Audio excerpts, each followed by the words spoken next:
of the fire incident within the precinct of Parliament. We have invited Public Works. We have invited the Speaker's office. I'm not sure if the Speaker is here, and the chairperson of the NCOP. I'm also not sure if they are on the platform. If they are, you are welcome. Date Masondo and Mama. Thank you very much. You're welcome. I see Minister Dilil is also here. Maybe before we can hand over to the presiding officers, just to briefly take us through and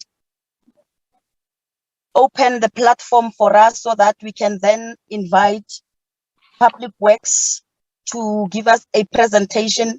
We know that it might be prematurely at the moment for us to be able to get relevant answers. I see there's a hand of Member Singh.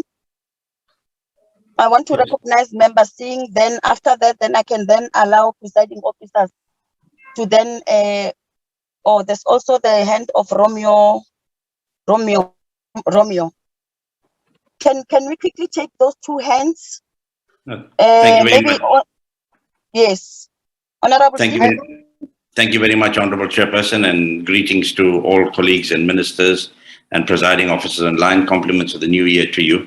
Honorable Chairperson, thank you for calling this meeting.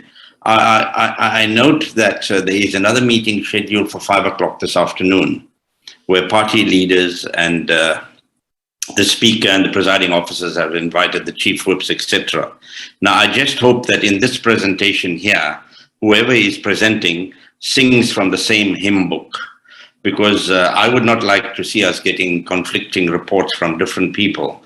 And the media, also gets a bit confused with what is happening. So I just trust that the purpose of this meeting is well intended, and that the reports that we receive now from the presiding officers and the minister will be the same that we receive at 5 o'clock when the Speaker and party leaders are invited to that meeting. Thank you. Thank you. Noted, Honorable Singh. Can I take the second hand? Afternoon, Chairperson. It's Ms. Yawa. I'm linked to as Romeo because of just Romeo. Romeo Onkolot. Good afternoon, honorable members. I was just tendering an apology for the Speaker, who's still engaged in a meeting.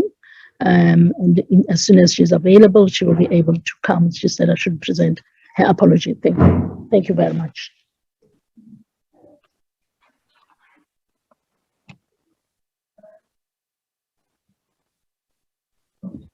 Thank you very much, Ms. Jawa, the Acting Secretary to Parliament. Is there any other hand? Yeah, Chairperson, I saw the hand of Honorable Mushodi. I'm sorry, my apologies for getting in late. I was struggling. I connected earlier. While Honorable Mushodi is coming, can I say something with your permission, Co-Chairperson? Yes, Chair, that's fine. Chair, I really appreciate what Honorable Singh is saying, but I think we need to treat the matter on the table with caution and not scare away the colleagues, the responsible people who are giving us information. If there are developments, they must not be scared to give those developments, because we don't know what might happen between now and 5 o'clock.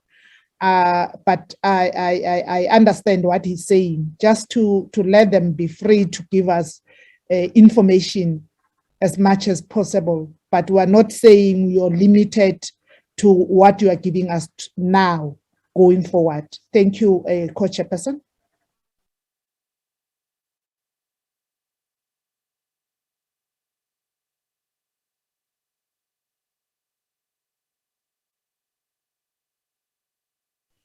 Co-Chairperson, are you still okay? Thank you very much, Chairperson. Good afternoon. I didn't raise my hand, Honorable Chairperson. I'm okay. All right. Thank you very much. Members, I think we're going to have a long meeting. We should also be cautious of the fact that there's another meeting at 16 hours.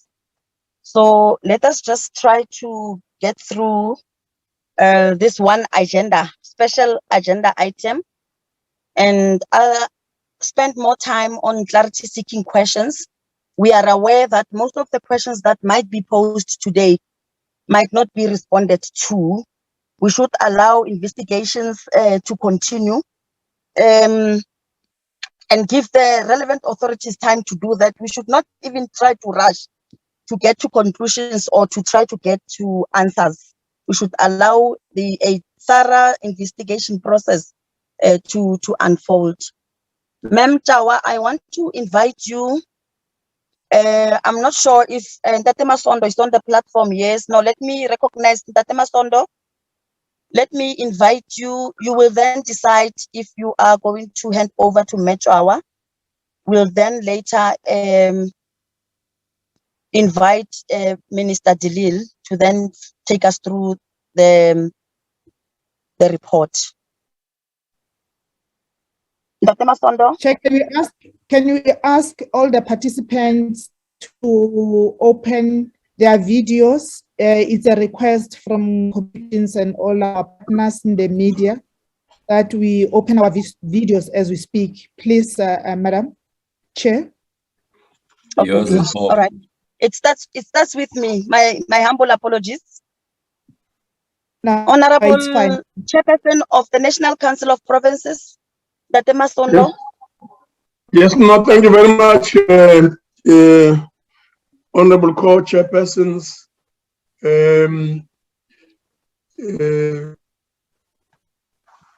Minister Patricia Delil, and all colleagues on the platform. I thought that maybe one should make a suggestion right at the beginning, that perhaps we should afford the Minister Delil an opportunity to speak, and that this may be to the benefit of all of us, and only really allow on my part space to respond if there are specific questions. In that way, we'll also avoid what we are warning us against, the numerous reports that may be presented with the possibility of some contradictions that may not look very important now, but this may be the case at a later stage. So I'll be pleased to participate in the meeting and play my role, but I do note the caution and the comment that has been made. Thank you very much. But if there's a view that I should speak a little bit, I can do that.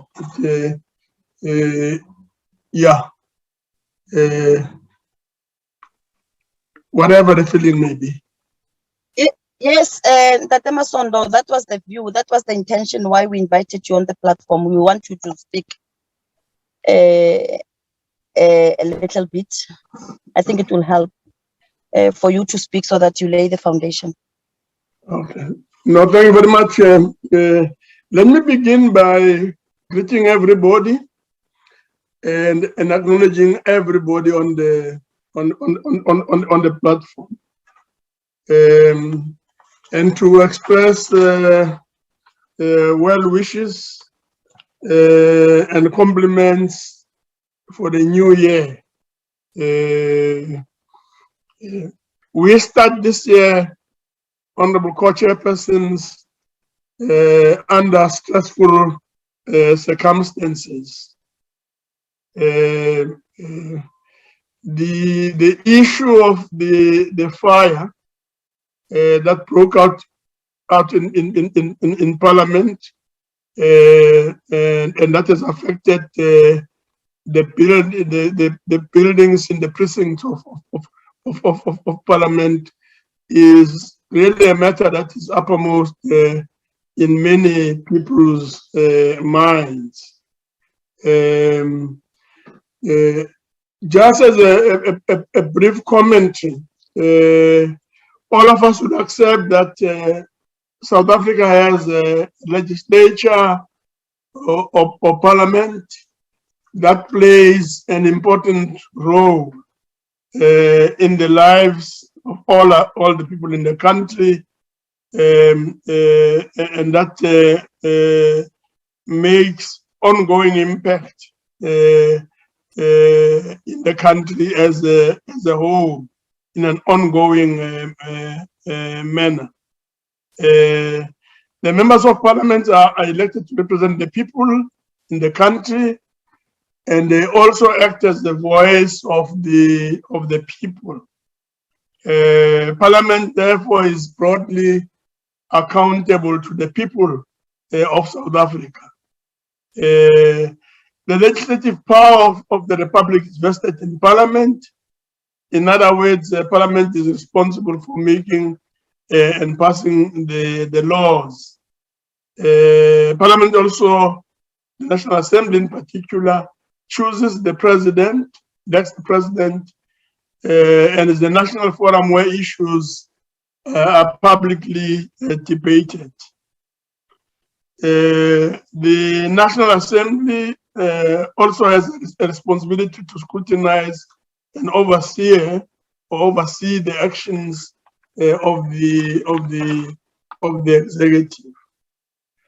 On the other hand, the National Council of Provinces must ensure that provincial interests are taken into account in national government. It does this by, amongst others, taking part in the lawmaking process and by being the forum where issues affecting the provinces are also publicly debated. Therefore, the key functions of our parliament, amongst others, to make and pass laws, oversee government action through oversight, promote public participation and involvement, promote cooperative governance amongst all spheres of government, and to promote parliamentary diplomacy by, amongst others, engaging in international relations or related matters. As part of the broader context, on the 2nd of January 2022, a fire was reported to the emergency services in the city of Cape Town.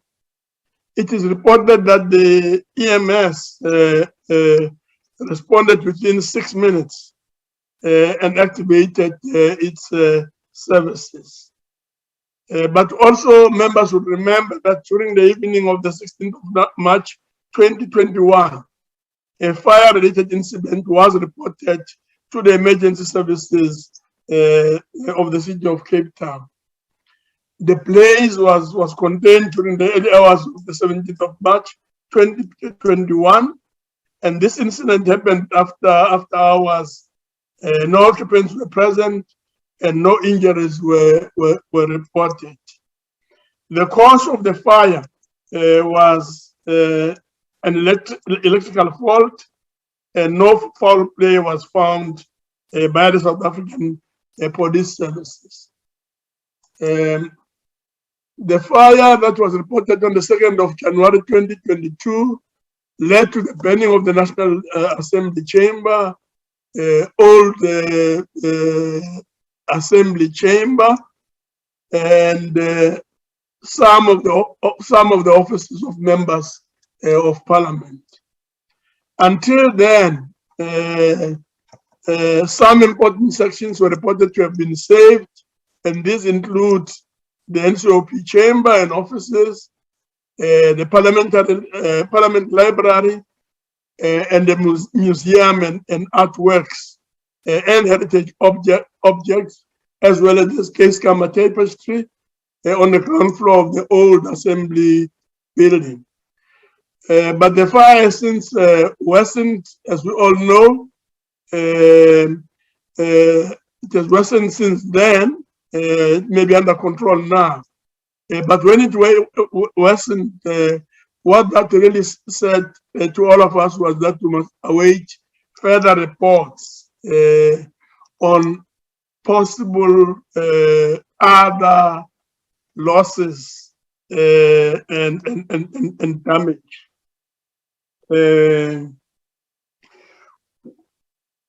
On meetings with the stakeholders, just to say that yesterday, on the 3rd of January 2022, we spent the day in consultation with management looking at this matter. We got a briefing from the emergency services. We met with the Minister of Public Works and also had a media briefing. We also met with the senior police officers who assured us of their commitment to enforce the law and ensure thoroughgoing, ongoing investigations. On the President and Ministers, we are grateful to President Cyril Ramaphosa and a number of ministers who have been hands-on from the outset and who have provided moral support to the firefighters and related services. On members of parliament, just to say that the public representatives and members of parliament have made a commitment to leave no stone unturned to enable appropriate action to be taken by all the various and relevant authorities to pursue the question of oversight to its logical conclusion. So work is ongoing. On being resilient and adapting to the situation, given the COVID-19 pandemic experience, Parliament has had to demonstrate its agility and resilience and ensure sustainable delivery of services. Amongst others, we have, as we all know, a responsibility to help deliver and support SONA, State of the Nation Affairs, the budget, and various programs of government. As I conclude, chairperson, co-chairpersons, many, as we all know, are still reeling from shock at the incident of the devastating fire that has gutted some important buildings of the in the parliamentary precinct. Parliament is a national key point, as we all know, and the legislative seat of our country. The loss is therefore beyond any measure. Although we know that work ultimately must lead us to a situation where there's a proper assessment and evaluation of what has happened. We reiterate, as presiding officers, our appeal for calm and caution against any speculation. We encourage everyone, encouraging everyone to afford both the law and enforcement authorities as well as forensic teams the space to investigate and provide the much needed conclusive information. We will make every effort to ensure that the business of Parliament is not negatively impacted upon. And as we speak, there are tentative discussions. I'm sure Minister Delili will have an opportunity to make a comment or two on this matter. So work is ongoing to ensure that the work of Parliament continues. Thank you very much.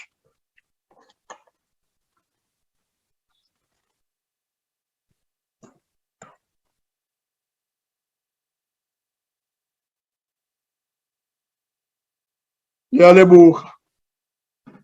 Thank you. Seto was a chairperson. I don't know if co-chairperson is online or she's been kicked out. I am. Thank you very much. Okay, thank you, Chair. No, thank you very much, Tatemo Masondo, for the opening remarks. Indeed, when we look on TV, it shows that the damage is so severe that it might even take us long to repair or to rebuild Parliament. But those are the issues that we'll continue to engage on as we continue. I'm also happy about the fact that you've made a commitment that you will do whatever possible to make sure that the work of Parliament will continue, that nothing will have to stop us from doing the work of Parliament, of passing budgets, State of the Nations, and of course, the continuous conduction of oversight. So thank you for that. Members, I'm not going to allow for questions or comments at this stage. I want to first check Lim Mechawa if there's anything that she would like to say before we can then invite the minister. Then after that, we'll then open for clarity-seeking questions, suggestions if there are any, and recommendations finally. Mechawa, is there anything that you would like to say?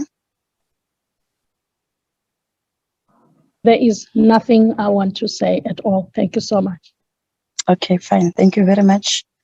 Minister Delil, I want to now invite you on the platform. I'm not sure if you are going to be personally presenting or you will be asking one of your team members to present on behalf of the department. You're welcome. Thank you, Honourable Co-Chairperson Mabe and Co-Chairperson Mashlangu and the Honourable members that are on the virtual platform. I want to greet you and say best compliments for the season, although our year started on a very wrong footing. Chairperson, I will be giving you 2 reports that is not included for now in the Department of Public Works and Infrastructure. And then the Acting Director General will also give us more information. Honourable Chairpersons, I would like to start with the issue of alternative accommodation. Yesterday, as Public Works, in our meeting with the Speaker, because we briefed the Speaker yesterday when she arrived from East London, we put 2 proposals or 2 options to the Speaker. The one option is the Cape Town International Convention Centre. They have offered that they can help us with alternative accommodation. And the second option came from Mayor Jordan Hill Lewis, who had offered the City Hall, and also he's also offered the council chambers and some offices that were renovated by the city recently. Now, it is now up to the presiding officers with Madam Speaker to indicate to us as Public Works what their needs are, how many offices will they need and all of that. So the needs assessment is currently being done by Madam Speaker and the presiding officers. And once we have that, and we will then engage with the 2 proposals that is now on the table for alternative accommodation. So we've not concluded that as yet. The second report that I want to give to honourable members is that yesterday we also started with a 10-member engineering experience panel. Some structural engineers, mechanical, civil, electric. An architect has also joined the team. And they are going to make an assessment about the extent of the damage, the extent of the repairs, the cost of the repairs, and also how long it will take to repair or even rebuild part of the parliament precincts. So yesterday, the team was very confident that by Friday this week, they will be able to give us a preliminary report. But yesterday, they could not enter the building because the temperature was about 100 degrees Celsius. The day before, it was 440 degrees Celsius. And they then opted to use drones to gain access into Parliament. Just as they started using the drones, then the second flare-up came.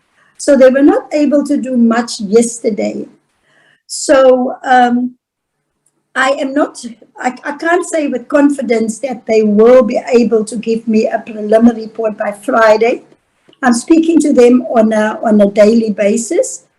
And we have also appointed a fire expert that will be working together with a forensic team from the city of Cape Town to also investigate where the fire started, what is the cause of the fire.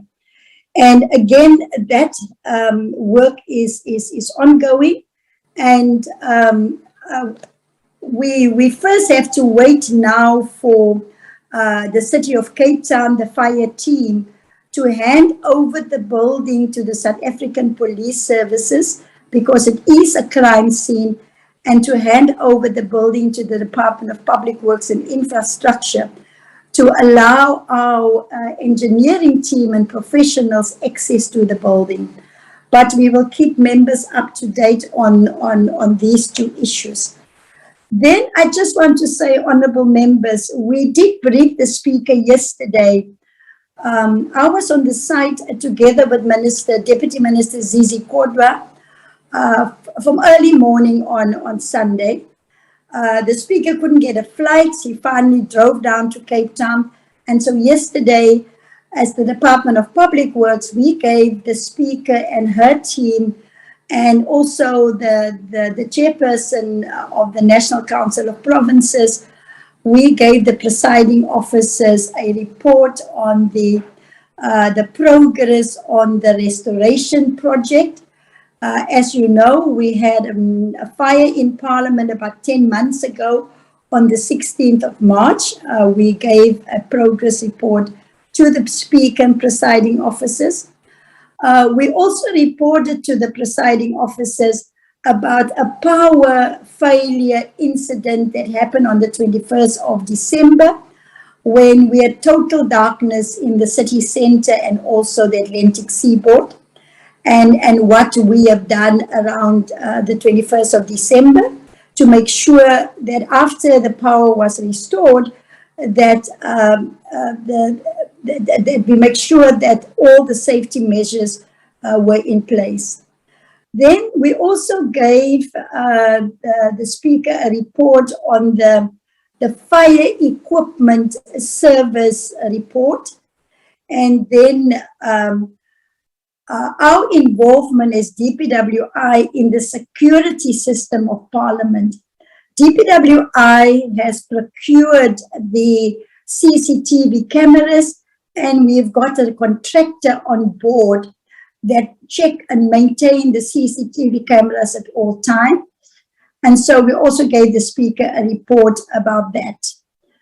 We also had on Sunday a brief the president, and he came to look for himself. We also briefed the premier of the province.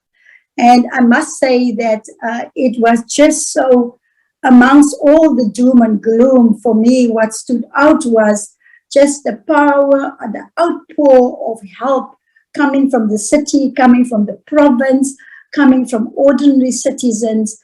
And I think we must, whatever we say or do, the firefighters, I was there with them until 11:45 last night. They were very professional. They really did their best, working around the clock to try and contain the fire.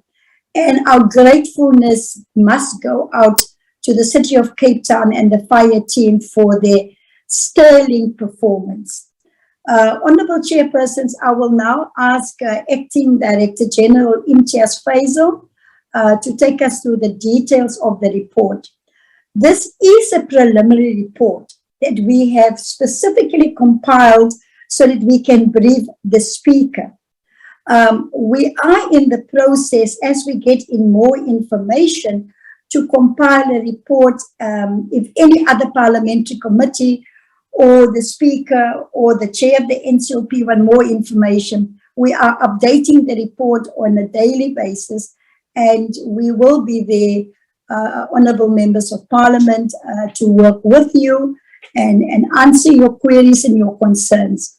So through you, Honourable Chairperson, I will now give over to the Acting Director General, Imtiaz Faisal. Thank you very much.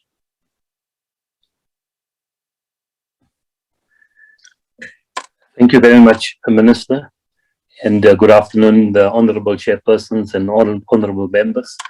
Chairpersons, as the Minister has mentioned, we'll cover 3 or 4 particular areas in the presentation. The first is the restoration project, and this is pursuant to the fire-related incident at the Old Assembly during the evening of the 16th of March 2021. We'll then move over to the fire equipment service report, where we'll also cover the sprinkler systems, the fire panels, and in particular, the frequency of maintenance of our systems to respond to a fire. And then we'll move on to a security report, including a power incident report that talks to the power outage referred to by the Minister in the CBD on the 21st of December 2021, and the impact on Parliament and how we dealt with that before concluding with our current initiatives. Chairpersons, I'd like to call on Tembeka Kolele and Zwandile Sazona. They are our 2 project managers dealing with the incident at Parliament and all construction-related matters and facilities management in the parliamentary precinct. Let me hand over to Tembeka. Tembeka, please. Thank you, Acting DG. Good afternoon, Honourable Chairpersons, Honourable Members and Minister and Acting DG. My name is Tembeka Kolele, as indicated by the Acting DG. I'm responsible for the infrastructure implementation in the Western Cape. I have requested my colleague from Parliament to assist me with the presentation.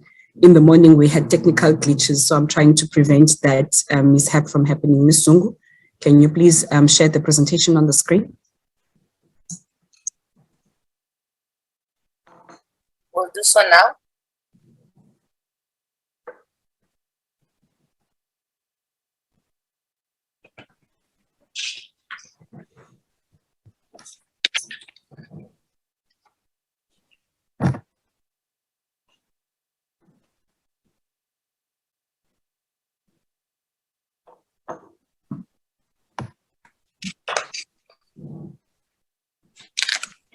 Llewellyn, can you please project it for us? We've just sent it to you, the presentation.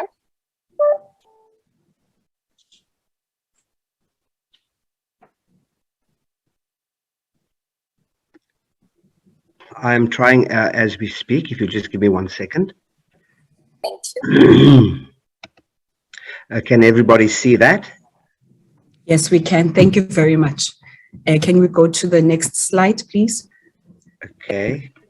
She has already indicated that we will be covering the 4 areas in the presentation. We would look at the restoration project. We would look at the fire equipment service report. We'll be looking at the security systems report, the frequency of maintenance, and the power incident that took place on the 21st of December. Next slide, please. The purpose of this presentation is to provide an update on the areas that are potentially linked to the fire incident that occurred on the 2nd of January, as indicated above. Next slide, please. The first report will be looking at the restoration project. I think the chairperson of the NCOP indicated earlier that a fire-related incident was reported in the Old Assembly on the 16th of March. The fire brigade was notified and the blaze was contained during the early hours of March the 17th. Emergency procedures were followed, including the grounding of lifts, termination of the electrical power, the shutting down of the HVAC system.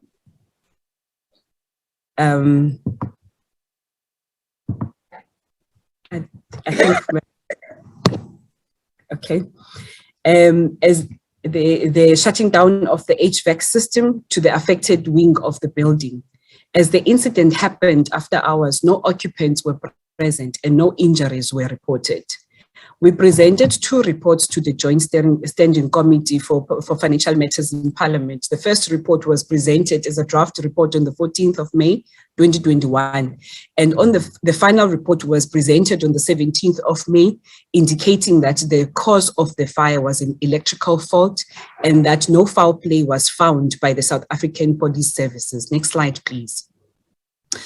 When the South African police investigation was concluded, the NDPWI technical team then were granted permission to conduct a thorough assessment on the damages caused by the fire. The final reports with cost estimates were submitted on the 30th of May 2021 for the registration of the project and funding requests. There is a process within the department when we have to start a new project. We have to undergo a specific process where the project is registered and the funding requirements are tabled in specific committees, and then that request is then granted when the funding will be made available. The approval process then was concluded on the 14th of September, and something that we call within the department a planning instruction was then issued to the regional office of the Western Cape on the 8th of October to commence with the implementation of the project. To expedite the project implementation, the regional office then decided to utilize the departmental professional team to compile the tender document to save on the time when it comes to the procurement of the consultants. The only consultant that was required is the specialist heritage consultant as a condition that was stipulated in the approval that was granted by SARA. SARA is the South African Heritage Resource Council. Now, to save the time, we decided on the internal professionals. Usually we would go out on open tender to appoint a team of consultants that would plan the project and design the project and then implement the project on behalf of the department, then appoint the contractors. So we decided to circumvent that process and we decided to utilize the internal professionals to do this work. The project then needed to be added onto the approved procurement plan before the procurement of the heritage consultant and the contractor. And the approval to add the project to the procurement plan was granted on the 29th of November 2021. During this period, the department issued a bulletin to all that all procurement must cease by the 29th of November, as directed by National Treasury. You would remember, honorable members and chairpersons, that when the builders shut down, it comes through during the December period. It means that the suppliers are closed. It means that you can't acquire materials. You won't even be able to get a decent quotation during that time because the process is going to be delayed by the industry that is closed. So this directive was issued. The procurement of all services in terms of the directive that was issued was going to start on the 15th of January 2022. All tender documents are ready for this date, and the department was going to explore the avenues to expedite this process. This is before the incident that took place on the 2nd of January 2022. It was envisaged through that process that by March 2022, we will have a contractor on site, which was only going to be dealing with the area that was affected by the fire that took place on the 16th of March 2021. This is before the incident that took place on the 2nd of January. Now, I'm going to move over to the fire equipment service report. During that incident in March 2021, there was an issue with the water in the fire hydrants. When the fire trucks came into the precinct, they struggled with the fire hydrants because they must connect to the fire hydrants in order for them to be able to put out the fire. There was an issue in the fire hydrants and the fire hose reels. It was discovered that there was a leak in one of the pipes on the lift shaft. The leaking pipes and the corroded pipes were replaced with galvanized pipes on the 20th of April 2021.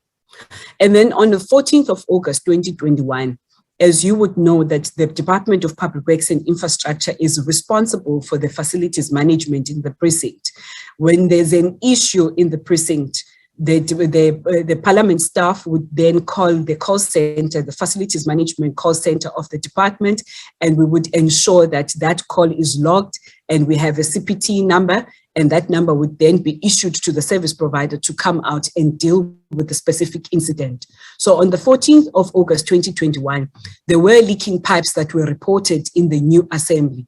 These pipes were replaced on the 19th of October 2021. Excuse me. Excuse me. I've put there in brackets that there was a steel shortage in SA. You would remember with the COVID pandemic, there was an issue with the steel supply in the country, and it has been causing problems and delays throughout the construction industry. So we were delayed by the shortages of steel, hence the replacement of these lines was only concluded on the 19th of October. Once the installation was done, 2 full lines were replaced and tested by the 19th of October, which means the sprinkler system in the precinct and at the National and the Old Assembly was fully functional by the 19th of October 2021. The fire panels as well, the system was rewired and retested. The gas suppression system was also reinstated. In fact, when there was a fire on the 2nd of January, our service provider was called out to actually remove some of the gas lines because those gas lines could have exacerbated the situation of the fire on the 2nd of January. On December 21st, the fire panels were reset after the power outage, and they were fully functional when the power was restored. Next slide, please. Now I'm going to talk to the issue of the frequency of maintenance in the precinct. The department can confirm, and this is the confirmation we even gave after the incident last year with the fire on the 14th of March. The department can confirm that all the equipment and all the buildings in the precinct are regularly maintained, and maintenance plans for the equipment can be summarized as follows. The electrical distribution boards are maintained or serviced annually. The lighting within the precinct is replaced as and when required. The fire detection system is also serviced annually. Fire extinguishers, fire hose reels, and fire hydrants are serviced annually.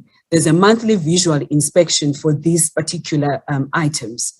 For the fire sprinkler system, it is serviced annually, and we do the repairs as and when there's an issue that is picked up in the system. The RIMRAN system is the system that is linked between the precinct and the fire department. When there's a fire alarm in the precinct, it automatically reports to the fire department, and the fire department is notified of the fire in the precinct. We made a note here because this is a note that we had to report on the previous report, that the pre-sauna inspection showed no irregularities with any of the equipment, and the fire department requirements were addressed. So annually, over and above the maintenance that we do, pre-sauna, there's a full inspection that is conducted in the precinct with the City of Cape Town Electrical Department, with the fire department and the departmental service providers, just to make sure that we are ready for sauna. Next slide, please. Then I move on to the security report. The reason this item is here, I think the minister indicated in the DG that the incident of the 21st of December affected the precinct. And with that incident, all the equipment, the security equipment was affected by the power outage. But in the precinct, we have a UPS, which is an uninterrupted power supply. And we also have standby generators so that when the electricity comes off, the UPS immediately kicks in. And then the generators as well, they also automatically kicked in when the power outage occurred. The security contractor for the security side was called out to Parliament on the 21st of December due to the power outage in the CBD. The team attended to the access control and the CCTV system to make sure that the servers were up and running for the DTEC client PCs. This is to make sure that the visual and the visual of all the cameras for monitoring Parliament and surrounds was actually up and running. So every time there's a power outage, the security contractor would come to the precinct just to make sure, if they are not in the precinct, just to make sure that the power outage does not affect, or if it has affected the system, then they would ensure that it ties up to the system so that it's up and running within the effective time. So on this time, they were called out because they are on standby. They came in and they dealt with this. Due to the outage, they found two video graphic cards or capture cards. This is a technical term for the security component that was damaged on the video wall. Now, in the control room, you've got the normal computers that are sitting on the screen, but you also have a video wall which depicts all the cameras that are in the precinct. There's a number of cameras throughout the precinct. So that video wall reflects on all the cameras that are in the precinct, but there was an issue with half of the video wall, which was not displaying on the 100 Plain Street control room. However, the team ensured that the CCTV was fully in working order and displaying and alarming on the desktop PC monitors by the time that they left the precinct. Unfortunately, this matter was reported to Captain Straydom, and he also acknowledged that the wall was not going to be in its full capacity, but this did not affect the functionality of the system, the security system in the precinct. Unfortunately, when this incident occurred, as I reported earlier, the industry has been closed. So the service provider that is responsible for this particular item, which is the cards that we require for this video wall, was closed and for the year-end shutdown. And immediately when they are open, the service provider will acquire these cards and repair the half of the video wall to make sure that it's ready. This is the same service provider that calibrates the system for SONA as well as they do on yearly basis. From the date or the day of the outrage, or the day that the outrage was experienced, leading up to the fire incident on the 2nd of January 2022, the CCTV system was in working order. The service provider was and is still on standby and is on site during this period with no faults that have been reported regarding the CCTV up to the incident that was reported on the 2nd of January. Can we move to the next slide, please? Chairperson, with your permission, this slide and then the next slide, we have this presentation with Parliament. It depicts the timeline from the time that the consultants were called, which is at 7:11 on the 21st of December, up until all the all the items were addressed, from the time that the power outage indicated. I think with the minister actually confirmed even yesterday that the power outage on the 21st of December lasted us almost 24 hours, which means our standby generators were affected. And if the standby generators were affected, we had to get the service providers to be in the precinct to refuel the generators, because we've got fuel tanks in the precinct. So all the equipment that is in the precinct was affected, but our service providers were called in by the consultants to come and deal with each and every item. With your permission, Chairperson, I'm just not going to read line by line on this slide. If we can move to this next slide. This started at 7:11 until 12:16, when all these items were reported and addressed by the consultants and the service providers. Included in this update, the UPS in the Parliament IT needed to be assessed and needed to be online, and the consultants were informed of the status, and this was dealt with on the 22nd of December. The fire alarms, GServe was on their way at the time of the incident. They went to the precinct and reset the fire alarms. The company that is responsible for the HVAC, they also went into the precinct and made sure that the HVAC system was up and running, the fridges, the walk-in fridges and the freezers, and everything was operational by the end of the day on the 21st of November. No issues were reported with respect to the fire alarms and the HVAC system after the reset process was done. The next slide, please.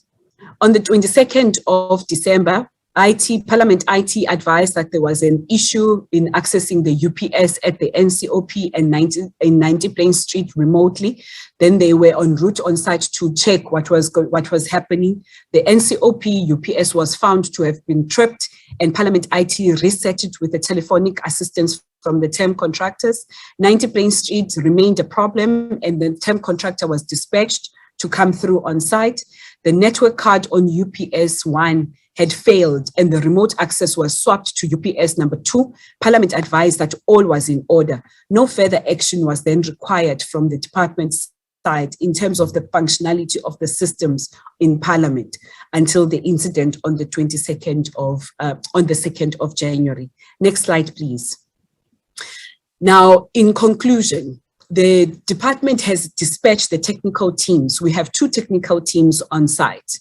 The first team is the team of term facilities management, term contractors and facilities management officials that are assisting the fire brigades and the fire department in terms of switching on and off of specific items where they cannot access because they don't necessarily have the technical skills that we have as a department, and the colleagues actually know where to find these specific items. So the team of facilities management is on site.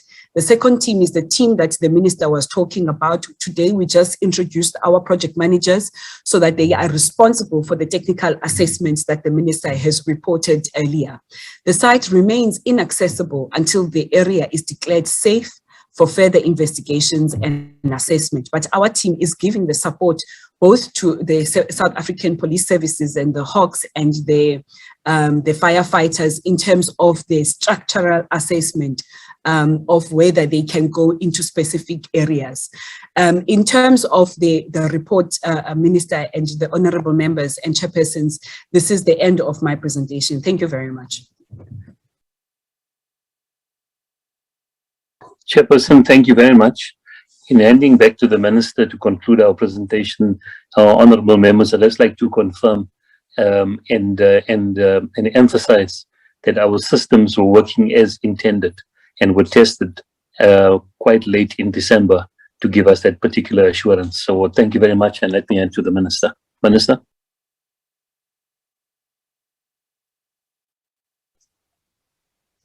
Thank you, Acting DG. I don't think there's anything else that I want to add at this stage, but we are ready to take questions for clarity, Honourable Chairpersons. Thank you very much.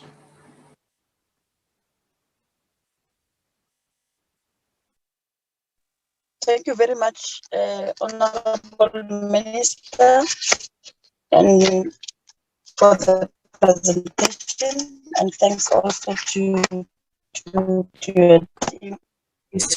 Maybe before we can continue, I want to make a special request. I think we've done this before, that you share with us any form of pictures that you might have, because it will also take us time to be able to access the Parliament present.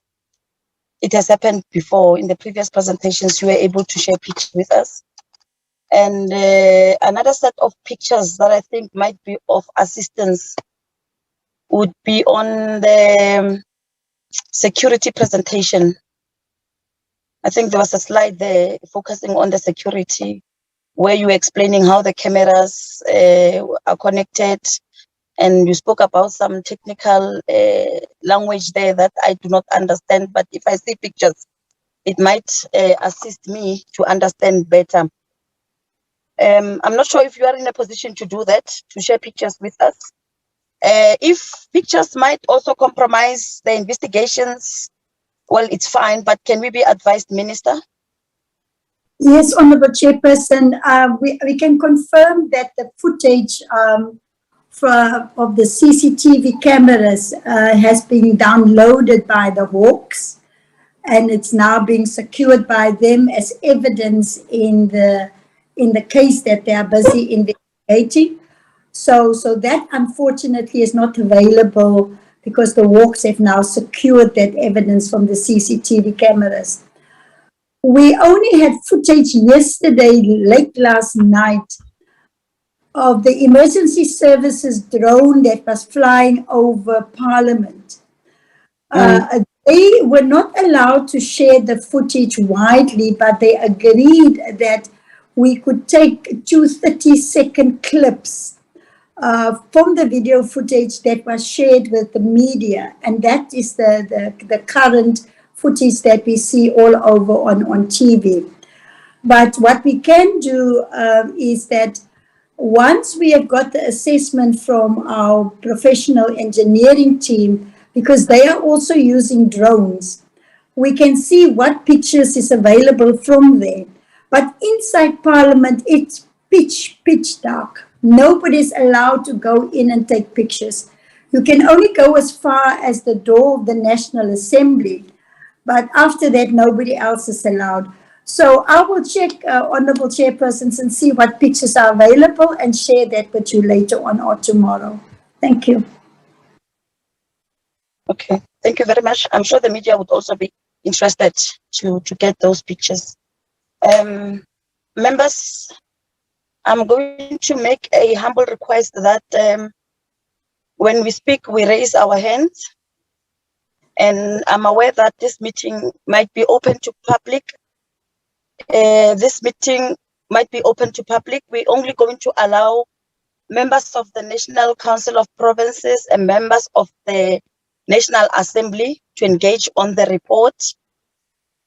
I'm going to request that when you raise your hand and when you speak, you also indicate which house are you representing and your full names. I think it will help for recording, and also the portfolio committee or the select committee that you are representing. So I think we agree in that order. I'm going to now go through the list and check if there are members that would want to engage. Yeah. Okay, that's fine. I'm going to start with, please, number 1 is Matapelo.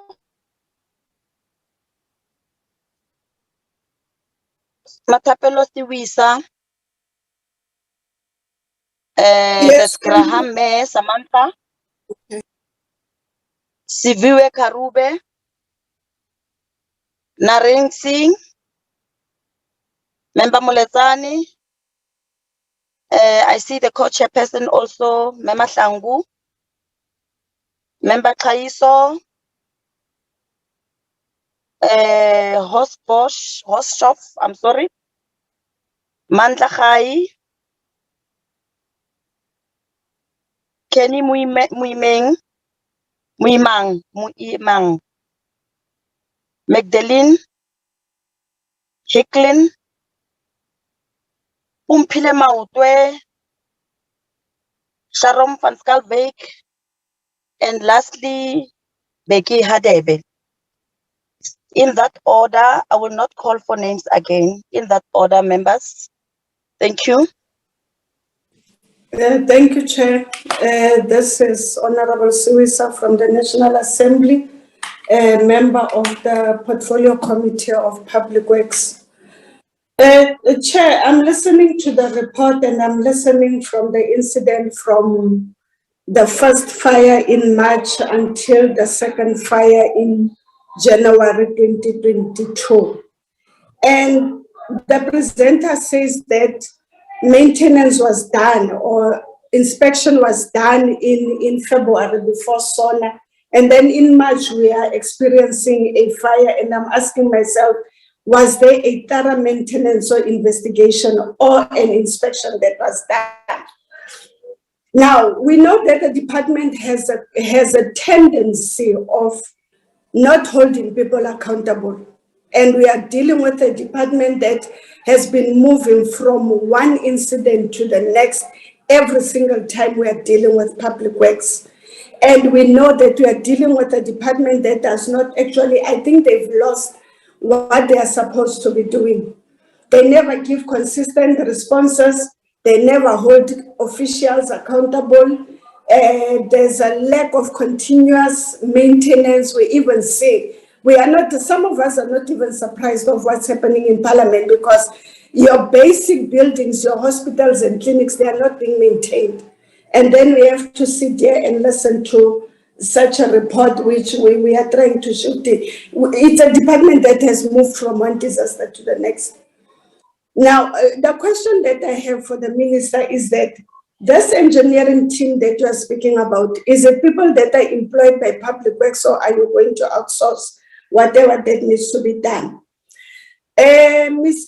Kokela speaks about CCTV cameras and the UPS and everything. I take it that Parliament is like the hospital. Parliament is like the hospital. If the power goes off, something needs to kick in. That's how it happens.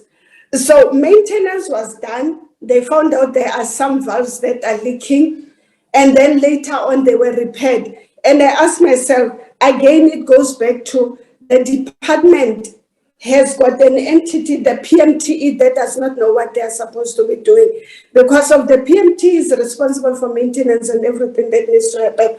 But there is a lack of consequence management in this department. That is why we are sitting with such a disaster, because everybody, what we understand is that if the fire triggers are working, we shouldn't be having a fire that has spread as it has spread. We shouldn't even, it should have been a small fire, it should have been picked up by the sensors and everything. But it simply shows you that the report that we are getting here, that maintenance was done, inspections were done in February, in March, there was a fire in the old assembly, and then in December there was an inspection, and then in January there was, it's just paperwork that's happening here. So the minister needs to give us clear answers to say that we've got sprinklers that were not working. Are those official? Let's leave the person that is said that has been found on the precinct and everything. The officials that are supposed to be responsible to make sure that our buildings across from Parliament and to the hospitals and clinics, and whether the hospitals are those officials that are responsible for that, are they going to be held accountable? Is there going to be consequence management? Because there's still another report. There's a court that caught fire. We don't know. We are still waiting for that one to hear what was the problem, even with that one. So the minister, when it comes, even if this is a preliminary report that she's giving us, we need a detailed report that is going to say, these are the people that are responsible, these are the consequences that are going to happen, and we are going to make sure that each and everything is going to happen to the letter. Thank you, Chairperson. For now, that's all I have to comment on this report.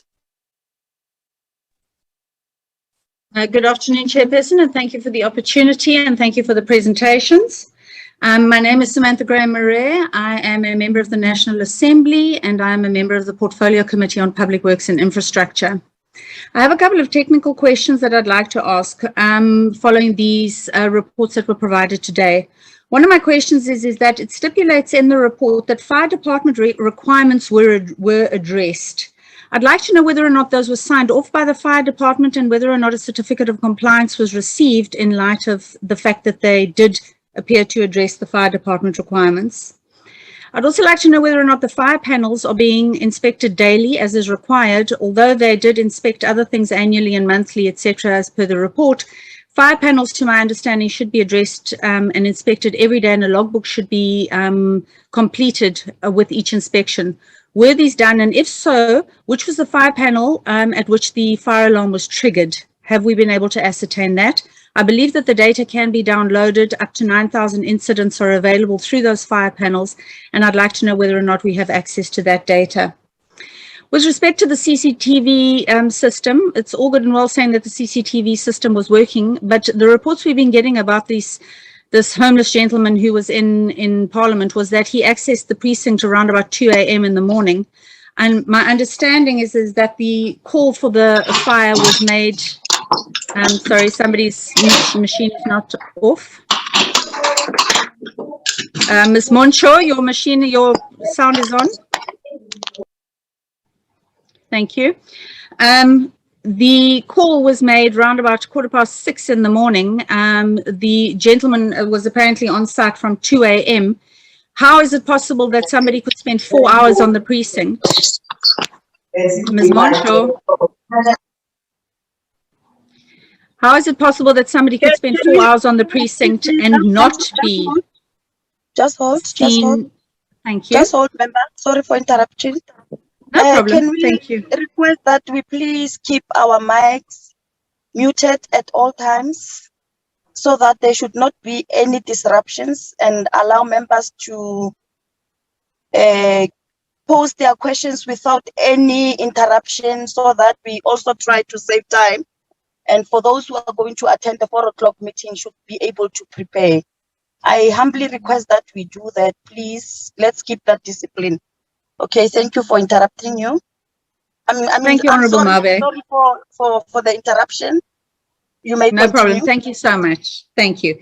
Okay, so my question basically is that from the information we've received, somebody was on the precinct in the buildings for 4 hours, had the time to set one, maybe more fires. How is it possible that these functioning CCTV cameras could not pick up that somebody was on there? And then finally, it beggars belief that there have been numerous reports. And they've been doing the rounds. So we've seen the SHE audit report from 2018. We've seen the fire incident report after March 2021's fire. We know about the BDO report and the findings with respect to the fire protection services at Parliament. And yet we are still being told that every system was functioning and working. It is inconceivable to me that everything was in place. The March fire happened. Nothing has been rectified since the March fire, although the report has been done, and we've been told because of procurement issues, etc., etc.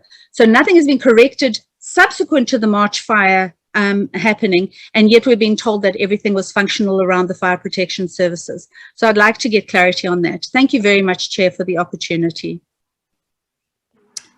Thank you very much, Chairperson. My name is Sivyo Kwahube. I'm the DA's Deputy Chairperson. I am the DA Deputy Chief Whip. I wanted to ask just 3 questions.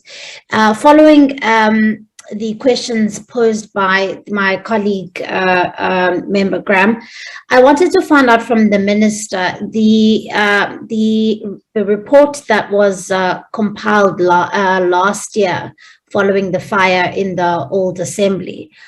Which of the recommendations that were included in that report have been implemented ahead of this fire?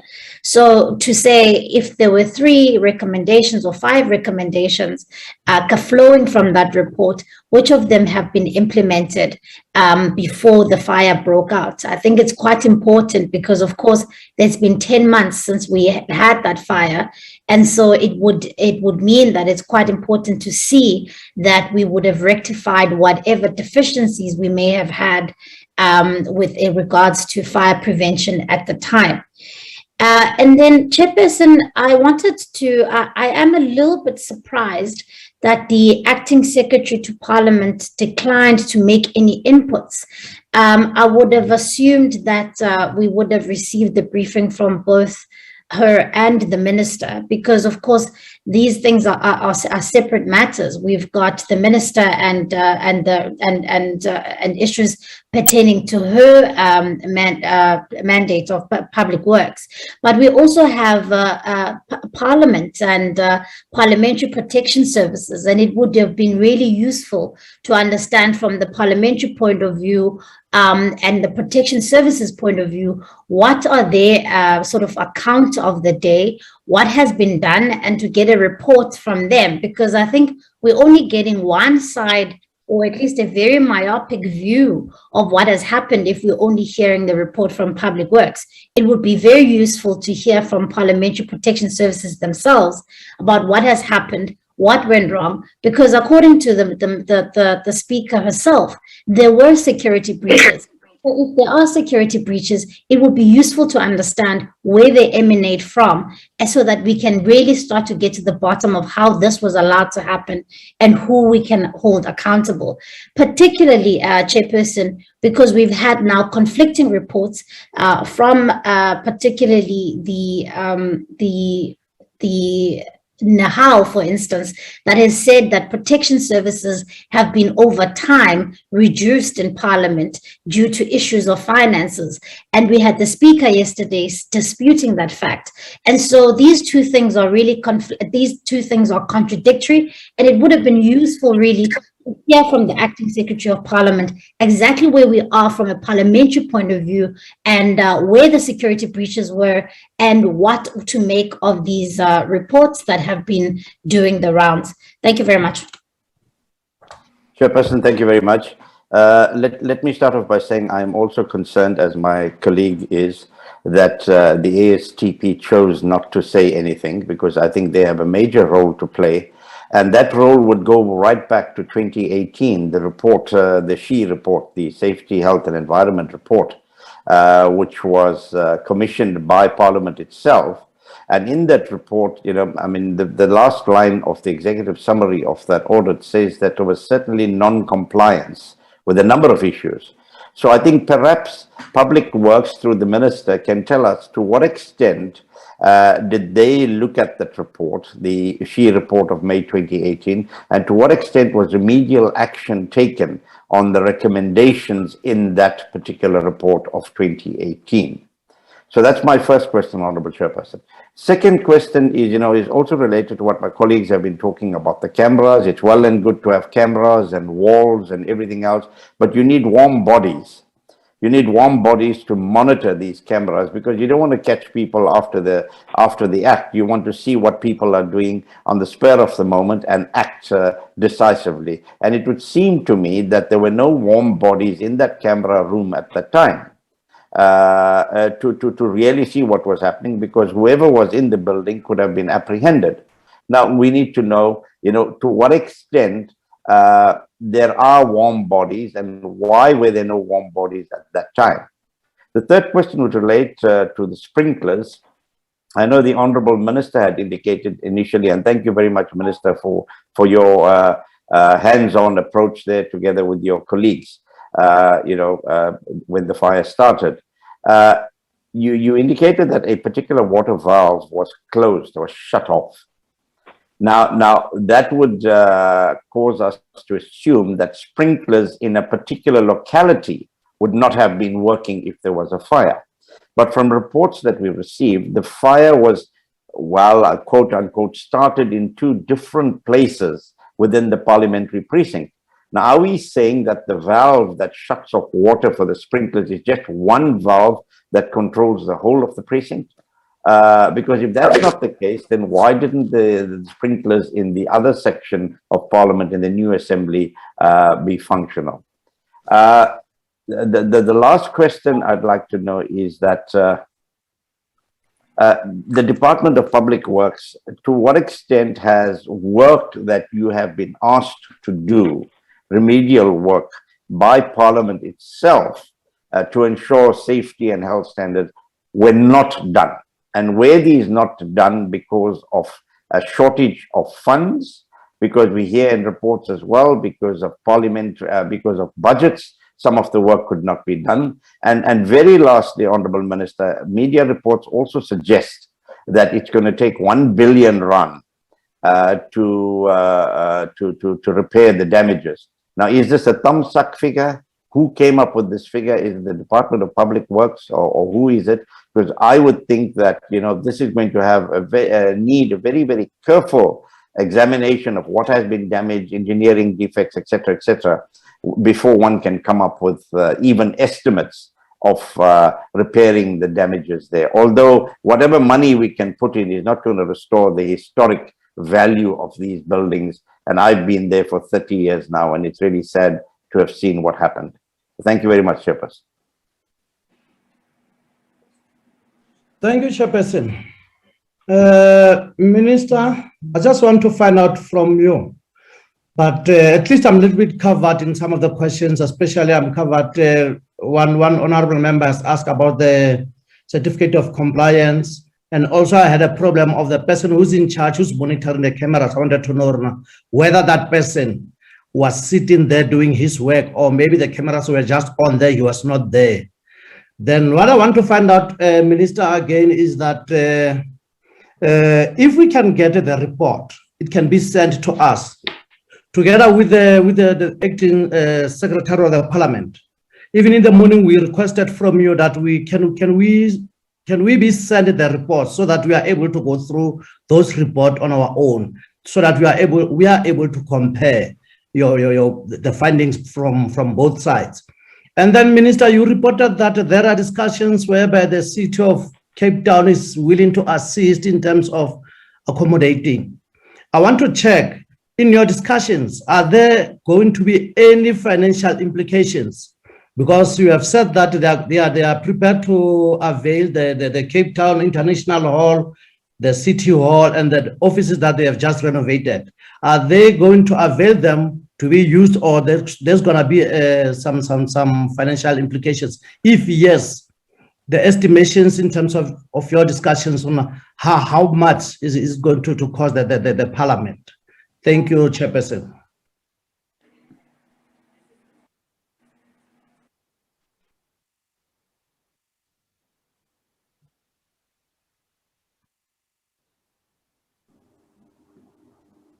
I have noted hands. If you know that I've noted you, please, members, let us just follow so that we lessen interruptions. Thank you very much, Honourable Chair. It's Sonia Boshoff, and I represent the NCOP, and I also serve in this select committee. Questions were posed this morning because we had the opportunity to be briefed this morning at the NCOP plenary sitting, and I just have two questions that I would like to ask. As with Honourable Suisa, I'm also concerned about the inspection prior to SONA, and then all of a sudden the fire broke out in March, and apparently there were no findings following this inspection. Is there any way that we can be provided with this inspection report so that we can go through it? And then with regard to Honourable DeLille's introduction, where she said that fire equipment service report has been sent to the Speaker, could we also be provided with this report? And can she today maybe inform us if any deficiencies were found on these fire equipments? Thank you very much, Chair. Thank you, Chair. I'll pick up from here. It's Madeleine Hicklin. I am a member of the National Assembly. In your report that was presented today, Minister de Lille, you spoke about the incident in March when you looked at the sprinkler systems. You said there was an issue with the water in the fire hydrants and the fire hose reels, that there was a leak on one of the lift shafts. You spoke also of the galvanized pipes that were replaced. Nothing was spoken about the fire hydrants and the fire reels. I am assuming that those have been replaced, but nothing has been said conclusively. Again, one has to ask the question. We are a department. I am in the portfolio of Public Works and Infrastructure. We are a department, or we are a portfolio committee that does oversight over the department that seems to buck past quite a lot when it comes to maintenance. And nobody ever really seems to take responsibility when maintenance doesn't happen. We take a great delight in saying it was Charlie's fault or Peter's fault or Mary's fault, but there is never real consequence management when things don't happen. Whose responsibility is it to actually make sure that maintenance does take place? We are very reactive and we are not proactive. What can be done to ensure that this department becomes a department of proactive maintenance and not reactive maintenance, because that is all we are seeing. We are not a proactive, the Department of Public Works is not a proactive maintenance department. If you also look at the facilities maintenance across so many areas that are the responsibility of the Department of Public Works, with the parliamentary villages, the fires that broke out on the 21st of December, horrific fires within the parliamentary villages, no horticultural maintenance within the parliamentary villages. It's all related.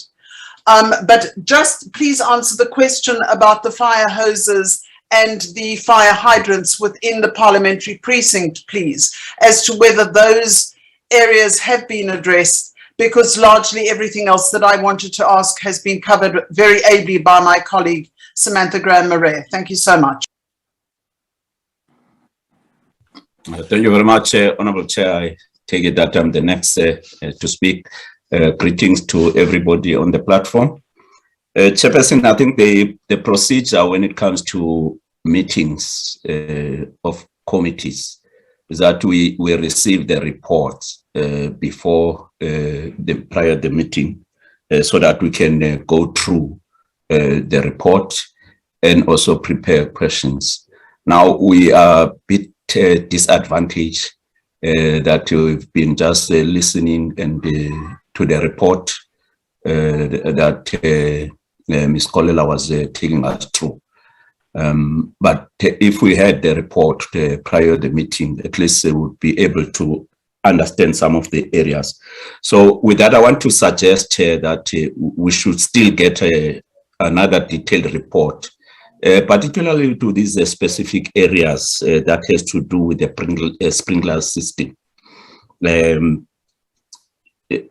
I know there are specific areas in terms of the frequency as to when these are assessed. Some are annual, some are monthly. If I know this was reported in the meeting. Sorry, my name is Mandla Khai. I serve in the joint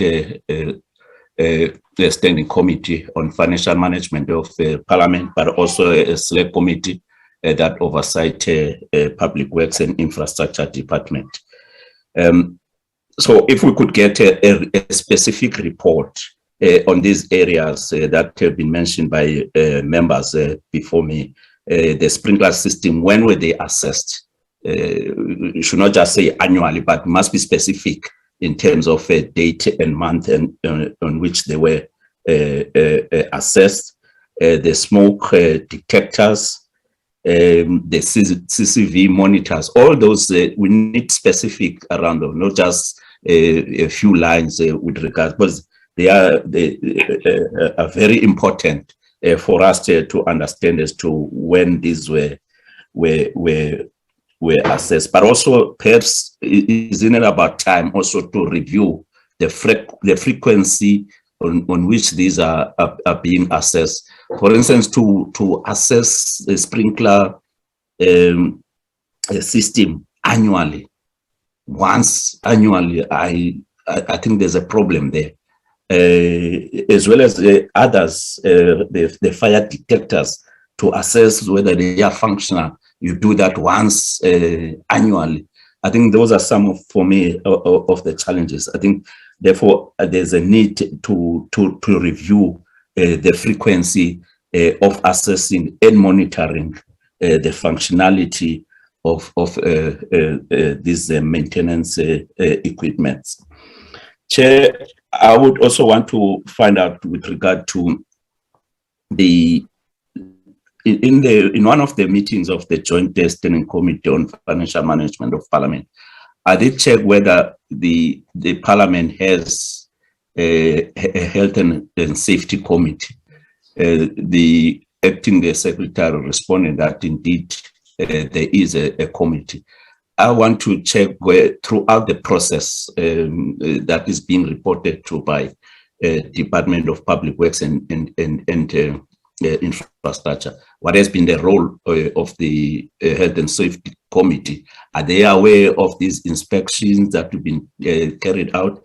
around the issues of electrical distributors, the lighting, the fire detection, the fire extinguishers, fire sprinklers, remnant, all these things that have to do with the safety of the institution, whether these reports have been shared with these committees. But also the report, has it also been shared? It looks like it's only this report is just within the department. With who is it being shared with in the institution of Parliament? Because there's this duality. There are areas that are managed by the Department of Public Works and Infrastructure in Parliament, but also there are areas that are managed by the management of the institution. So I think there should be some coordination in terms of this duality of responsibilities. I also want to check, because there are some of the issues that are in the public domain that I think need also to be ventilated in this meeting or being addressed. I think that the issue of the protection services staff, I really think that we need to be brief with regard to as to why they were not on duty. In the public domain, there are issues of the financial constraints.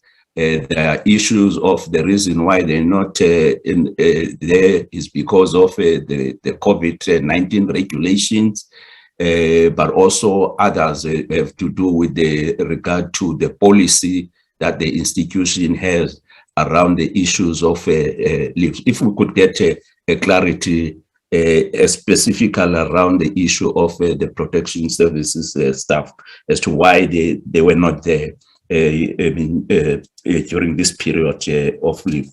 Thank you, Chair. Thank you very much, honorable co-chairs, and greetings to all honorable members.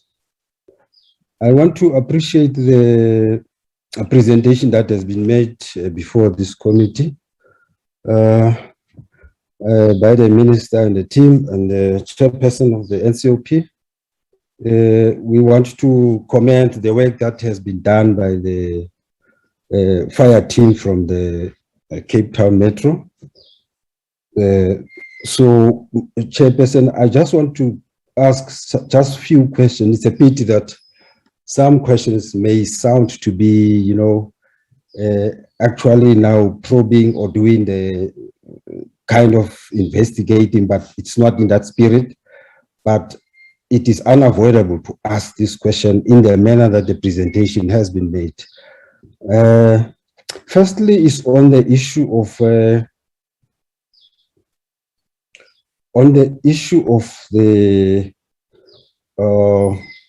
what my colleague has raised there, because one part of the protection service seemed to be missing here, and it will be of importance that as a committee also we receive a report, or the report should reflect as to whether were there any people who were on duty from the protection service who were not on duty on that day, so that we deal with this issue that has been raised, like what my previous speaker, Honorable Khai, has raised.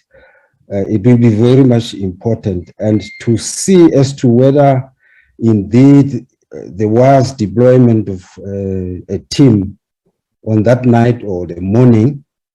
There should be a breakdown of that team that clearly shows that everybody who was expected, whether the team that was supposed to be there, in as far as the arrangement of the work duty was there, or was there any shortcoming of deployment which is there, so that we know if there were there any particular reasons which were advanced such that it respond now to the question. I mean, all that is related to the work over that particular day, including the morning, I think that report must be well crafted so that we are able to see and know actually where the shortcomings there, so that we don't thumbsuck this information. It will be very much prudent that we get that information. So on the company or service providers that you spoke about during the presentation, maybe it will be important that we are also made aware that the selection of these service providers includes vetting, because I can tell you why.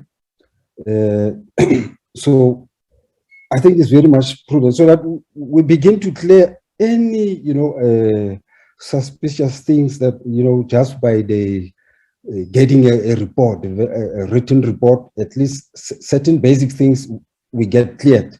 So we must get that report as well, that all these people that have been mentioned here, as they are working in that key point, are they just simply being selected by certificate, excluding vetting, or were they all vetted people?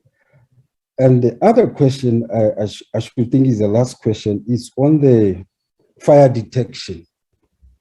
I think the report must also be able to tell us whether, if there's any abnormality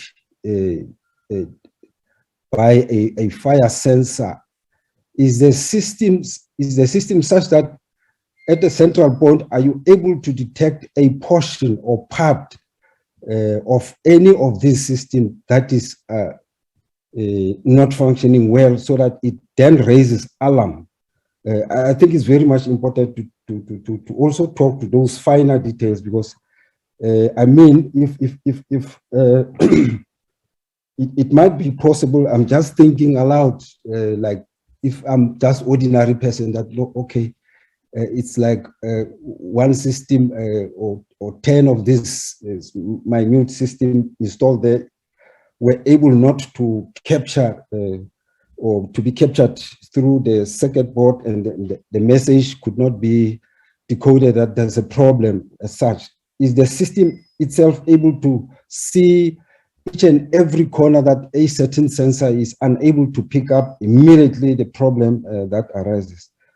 So let me pause at that particular moment. Thank you very much, Honorable Co-Chair. Thank you very much, Chair. Good afternoon to everyone. My name is Untitled Chapter, and I'm the member of the National Assembly deployed by the Economic Freedom Fighters. Now, Chair and everybody, I think it's very clear that the SHE audit report that had recommendations that were meant to have been implemented by now were clearly not implemented, and anyone who seeks to I'm sorry, Chair. Co-Chair, I'm sorry. Can Honorable Mpile please open her video? My network is very bad, Sisi. I can't. Thank you, Sisi. Okay. Yeah, so I was saying that anyone who wants to come and say that the SHE audit report of 2018 recommendation was fully implemented will be misleading and must not be taken for a ride. And Chair, because of my network issues, I missed the better part of the presentation made by the chairperson of the NCOP. So I'll zoom into the presentation by the Department of Public Works and Infrastructure. The minister, when she was presenting, she said that the ICC offered the venue. Now, can she clarify what she means by offered the venue? I'm very skeptical, because there's no free lunch. Very soon we'll be told that there's arrangements that now have locked all of us in. So we need to be clear, what does that mean, including the City of Cape Town that has offered a hall. And then I'm also interested in knowing, she said that there's already a professional team of architects, engineers, specialists, and all that, who would be the ones who are doing the preliminary report. But second to that, then she says that the building, once the fire has been put down, will be handed over to the Hawks and no one will be allowed to enter into the building. Now, my question is, how and when will her team be allowed to enter because once it's in the hands of the Hawks or the police, correctly so, it will not be accessed by anyone. So how will her team access the building and by when? Does she have an indication of when? And also this team that she's talking about, is it internal skills or is she sourcing out these skills from outside her department? And thirdly, the issue of the sprinklers, I think we'll deal with that when we get the proper report, because now we're just talking, it's just speculation. Sprinklers were not working, sprinklers were that, were not that. So I think we'll have to wait for the final report that will indicate what happened to the sprinklers and to the sensors and all that. And now, lastly, my question is, I'm sure that there's a cross-functional team, whether it be at a cabinet level or it be at a management level or executive level, that involves everyone, all the stakeholders who are involved in this issue, who would then indicate how and when and by when and all that, instead of what is currently happening. I mean, there's already media reports that the estimation could be this much and all that. That is very unprofessional. We can't work like that. So let's allow the committees and those that are meant to be part of the cross-functional team to do their work so that they don't thumbsuck, they don't come up with a misleading information. I mean, when did they do the report to come up with a suggestion that it might cost you this much to repair all that? So I think that's the Speaker of Parliament and all those that are tasked, that are part of the stakeholder management, should actually get this thing together and not allow anyone and anybody just to speak from where they are sitting. And then with all that, Chair, I'll pause for now. I hope we'll be given some chance again, maybe after the responses, so that we can have follow-up questions. That's it from my side for now. Thank you. Thank you very much, Chairperson, and thank you for the opportunity. I'm Sharon van Schalkwyk, a member of the National Assembly, deployed to the Portfolio Committee of Public Works and Infrastructure.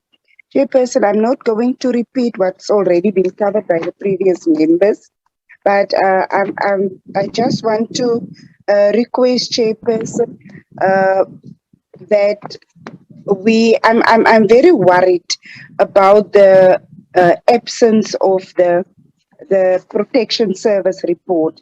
And can we have an urgent request in this regard so that we can have some indication of what transpired there? Then, Chairperson, I wanted to find out, is Parliament sufficiently resourced in terms of staff and other resources to optimally perform their duties in terms of the Health and Safety Department or section? Then, Chairperson, I want to inquire in terms of the frequency of maintenance. The other members raised their concerns in terms of no specific dates in terms of the maintenance or frequency of maintenance. But mine would be a little bit further stretched. I want to request that we get specifics, a specific report, a detailed report, which clearly indicates the last maintenance reports or maintenances that has been done, specifically in terms of 2021, so that we can find out when we get the detailed report. They must also indicate not only the dates, but what has been found and the interventions that has been made through the findings that they had. So I'll pause there, Chairperson. Thank you very much. Thank you, Chair. My name is Kenny, Kenny Mooman, the Chair of the State Committee of Transport and Public Works. Let me also appreciate the report in the manner in which it gives progress with regard to the improvement that has been effected since March last year. However, there's one aspect that is missing, co-chairs, that makes it a bit of a challenge to know exactly what transpired on the day when on the morning of the 2nd of January, without necessarily putting the cart before the horse, or blaring and compromising the work of the security in terms of this investigation. I think it will be important, particularly from the report, because the report gives an impression that all systems were in place. Of course, there's an issue of the sprinkler that is coming to the fore, and the issue of the alarm system that is coming to the fore. But it will be important just to probably, in terms of the interaction that the management of Parliament had with the police department, because they are the ones that are responsible also for many our entrance, particularly given the fact that this Parliament is an additional key point. It will be important to get a sense in terms of your interaction with them as to whether is there a cause for concern in terms of the work that they were supposed to do in the morning of the incident that necessarily could have led to the intruder breaching the security of a national key institution, to the extent that based on what has been presented to court, clearly, and without necessarily judging a book by its cover, which obviously leaves one a bit confused if from the public knowledge or from the media and what has been presented to court, somebody that is homeless could breach the security to that extent. The question will be the issues around the alarm, the issues around the sprinkler, the issues around where to call the fire. Has those issues been canvassed with the management, with the management of Parliament and also the department, so that at least we don't have to wait for the portfolio committee of police to brief the Parliament, because it leaves much more questions to be answered if those details are not coming forth from the report, because the report gives progress in terms of what has been done since last year, the intervention that was made since the December 21, but it falls short of the details that will put us in a much more better position to respond to questions that are being posed to us as members of Parliament, because what is beginning to emerge is that this person is homeless. At the same time, the public is saying that don't judge the book by its cover, don't be misled by what you see. There might be more information, but it will be important just to get a sense as to whether, on the basis of accountability, are there police that are already on suspension if indeed they could not do the work they were supposed to do on that particular day. The second point relates to the ability and capacity of Parliament to respond to disaster as a national key point, as the seat of Parliament, as the epicenter of the the legislative arm of government. Does it suggest that we are found wanting when it comes to the ability of Parliament to respond to the disaster of this nature? Because the fact that there's also an appreciation of the work that was done by the City of Cape Town.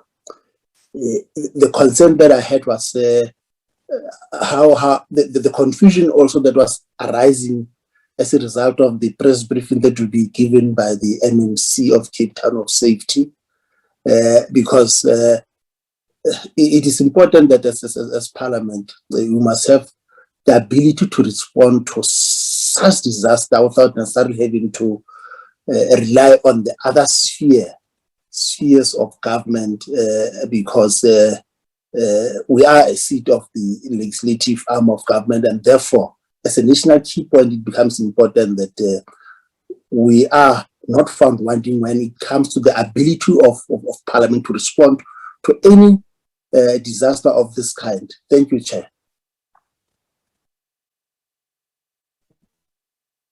Jim, I'm a member of this committee, Financial Management Department, Committee for Public Works and Infrastructure.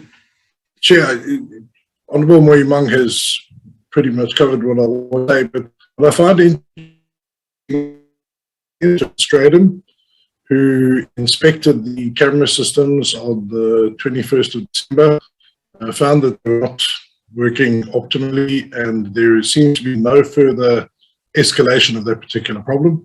And then this morning, when we had a briefing by the Acting Secretary of Parliament, she made it quite clear that the security of Parliament, the perimeter of the security of Parliament, was the job of the SAPS. So I just would like to know from the Secretary of Parliament, is she, by saying that this entire incident and the ingress into Parliament was as a result of a failure by the SAPS, and then just an assurance from the powers that be that the report will include a very strong section on the actions of the SAPS in terms of Captain Stratum, who's the only person actually mentioned in the report, and also the perimeter security of the campus. In all my time, about 8 years here in Parliament, I've never seen police patrolling the back perimeter on the garden side, for instance. I've never seen them actually patrolling outside or inside that particular area. I'm not exactly sure what hourly patrols are conducted around the perimeter of Parliament, and it would be good to find where the weaknesses are that could have led to this.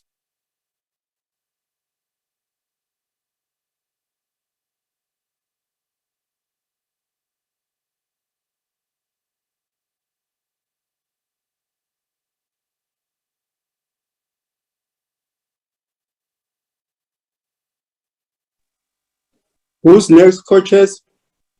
I see Mahlangu, Mahlo,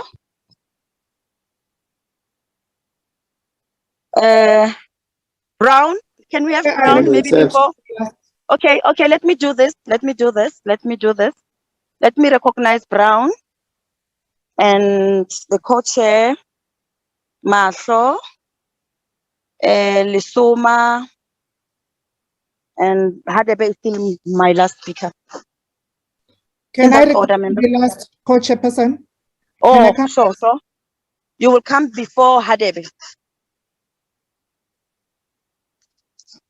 Okay. In that order, members.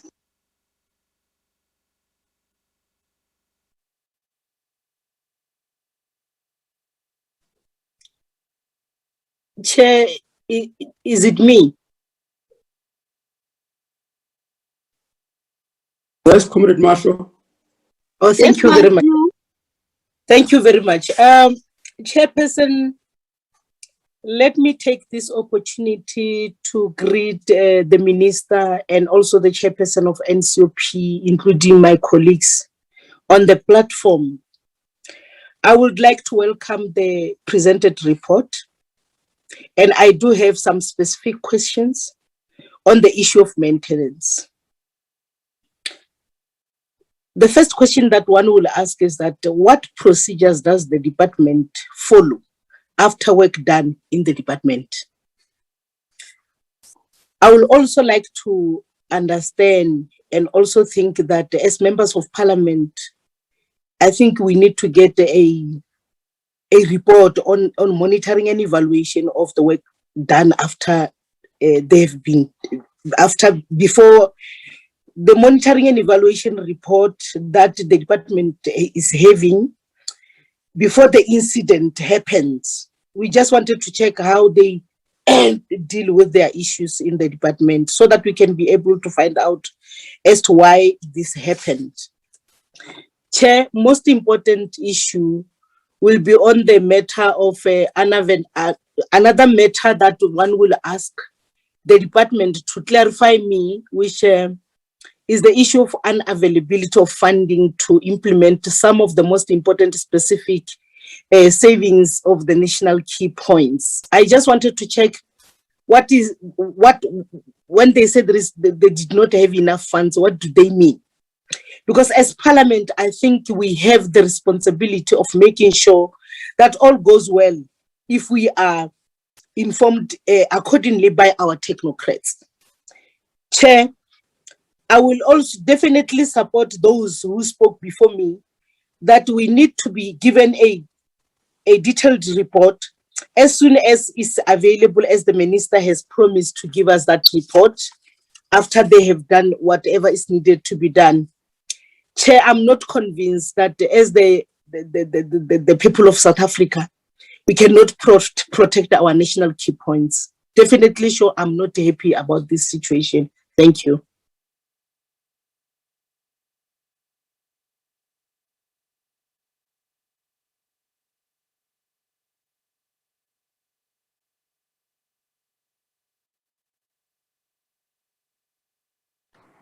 Chair, I am done. Thank you, honorable co-chairs, and good afternoon, colleagues, and the minister and all other technocrats that are in the platform. Firstly, Chair, I'm not going to ask any questions. Safe to say that I have been covered, but I would like to make a suggestion, and I'll leave it to your discretion whether the committee will agree with me or not. One is that, firstly, is that I am suggesting that we must take this work, or I'll call it a project, as a special project that outside our normal routine of doing our oversight, that we pay closer attention to it. That will mean that we need frequent meetings so that we can get continuous, correct, concise update in terms of the proceedings, and also moving forward, what the mitigating factors will be within the parliamentary precinct as a whole.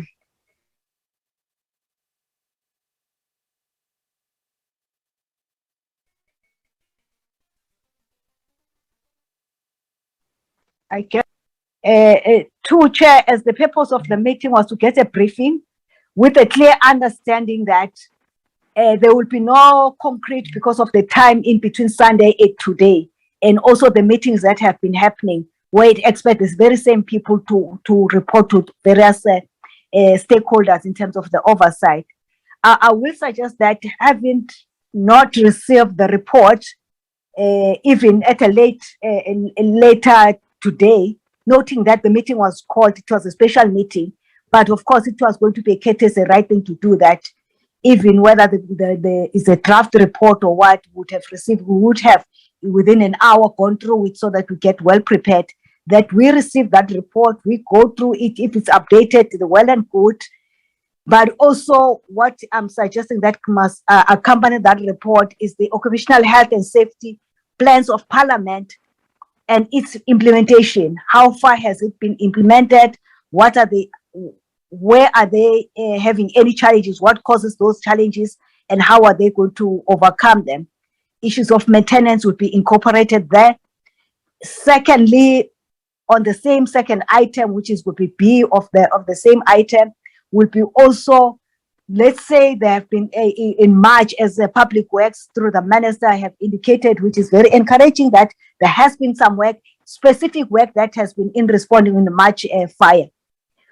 Who was the project manager? Was it an internal project manager who took over giving or issuing a certificate of saying that the job is well done, so that we know that there's a quality assurance that is being done.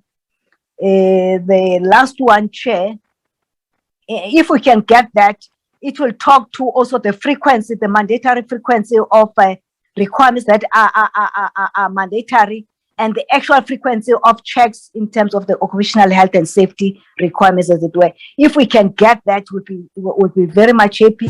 The third point, Chair, moving forward as the committee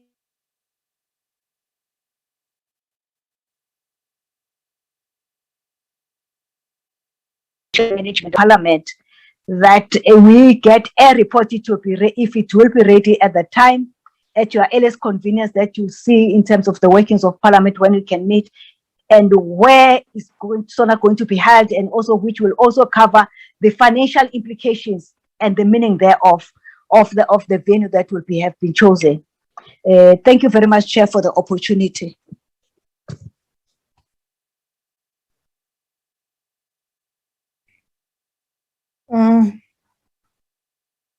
Chairperson, thank you very much for the opportunity. And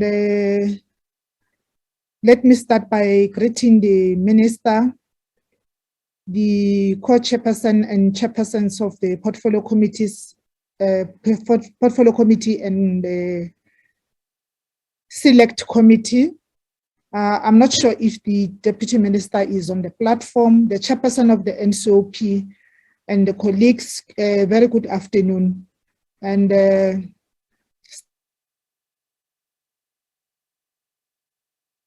saying to my colleague, Comrade Minor, your camera was not on. I know you don't do that usually, but I know when you are somewhere, your camera was not on. But this is not because we enjoy or we just want to look at people, but it's part of the kind of work that we're doing. And we want to make life easier for our stakeholders as they communicate to the public. We are accountable to the public. Chairperson, much of the things that I wanted to comment on has been said, and maybe one is fortunate to have been part of the meeting in the morning.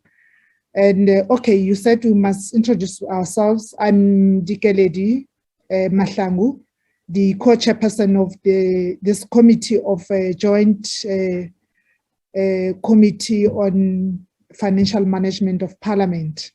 I'm the MP in the NCOP. That's the reason why I'm part of this meeting here today. Chair, much of the things that have been said, and we have had engagements previously. Honorable Minister, you'll remember, we, as the Joint Committee on Financial Management of Parliament, we have requested you to come and talk about many other things. And I don't want to cloud this meeting with issues that are not relevant to the matter. I'm just informed that the Honorable Speaker is on the platform. Honorable Speaker, you're most welcome. And I think the co-chairperson will give you a platform to say a word. I need to acknowledge your presence and appreciate your presence. Chair, I think in each and every incident or an unfortunate situation that we find ourselves in, there's a lesson that we must learn. And the first thing that comes to me when I saw this happening being reported by media was that what have we learned from the previous incident? And when you speak in comparison with what has been happening, you know, I'm taking this from what the Honorable Chairperson of the NCOP, Tate Masondo, have said. Ordinary people, when they heard what you were saying, Tate Masondo, they might misunderstand what you were saying, because I think you were talking about the electrical fault, which was informed by the report and the investigation that was done on the fire that happened in March. But for now, I don't think that there's anything valuable. After listening to the minister and the team, the speaker and the team, yesterday in your press conference, when you said the temperature could not allow people to access the precinct or the building itself. And that is understandable, because ourselves as the committee, hence we are doing this jointly with the select and portfolio committee on public works. We wanted to go there. We wanted to go and see what is happening after we have given the technocrats, the people who have the know-how, the specialists to do the assessment and take that report to go and do our own physical oversight. But it is impossible. We understand that, Minister. That it's not possible now. But having said that, I don't know if the acting secretary expected maybe the executive authority to speak on the matters of where is the loophole actually, because Public Works is an implementing agency in terms of the building, but in terms of the management of the personnel, the responsibility lies with a parliament, and we expect parliament to account on what happened, who was there, who was not there, and if indeed the cameras were working as per the report from the minister. They were 100% working. It means even if the person has been identified after an hour or 2 hours or so on, you would have the footage to see what is happening. Hence, I'm saying, have we learned a lesson? And I also ask myself the question as to, this incident happened immediately after the funeral of Ntate Tutu. May his soul rest in peace. And we had the president, the former presidents, they were there. You know, we had church leaders, cabinet members. How safe were all those people, the mourners who were there? How safe were they? If this person could access the parliament, because the church where the service was is very near to the building of parliament. So, which means this person was around. And Honorable Mimang, I don't know if it's Honorable Mimang or Honorable Khai, say, and I shared the same sentiment with you, because I thought our parliament is not really treated as a what do you call it? As a national key point, because it's surrounded by people day in, day out. Whoever wants to do anything, the way people get in sometimes, it's questionable. But it's our responsibility as the portfolio committee, I mean the joint committee and portfolio committees, to oversight and make you aware of the loopholes. It is really, really embarrassing. I shared the same sentiments with you to say maybe it's a homeless person, because we are surrounded by homeless people who sleep around in the doorstep of the parliament entrance and all that. But watching the news, as you were speaking, there was a reporter who was at the venue or the homestead of that alleged perpetrator. Is not a homeless person, but I'm not equipped to can say that. There are so many questions, Minister and Speaker and Chairperson, that comes to our minds to can say, what is it? What is it that is happening? And I could really feel your frustrations after reporting that the fire has been extinguished. Then it started again in flames. I could feel your frustration, and you must know that you are not alone, because that parliament belongs to the people, is the parliament of the people, but it's also our workplace where we are supposed to do the mandate, to carry the mandate that the people have elected us for. So it's very frustrating. So it's very difficult to can say that, to could even say now that we will be able to get the report on Friday, because whoever is responsible to do the assessment needs to access the building. Will they be able to access the building? I doubt if they will, but they know better. And as the minister have said, you have been engaging you have been engaging different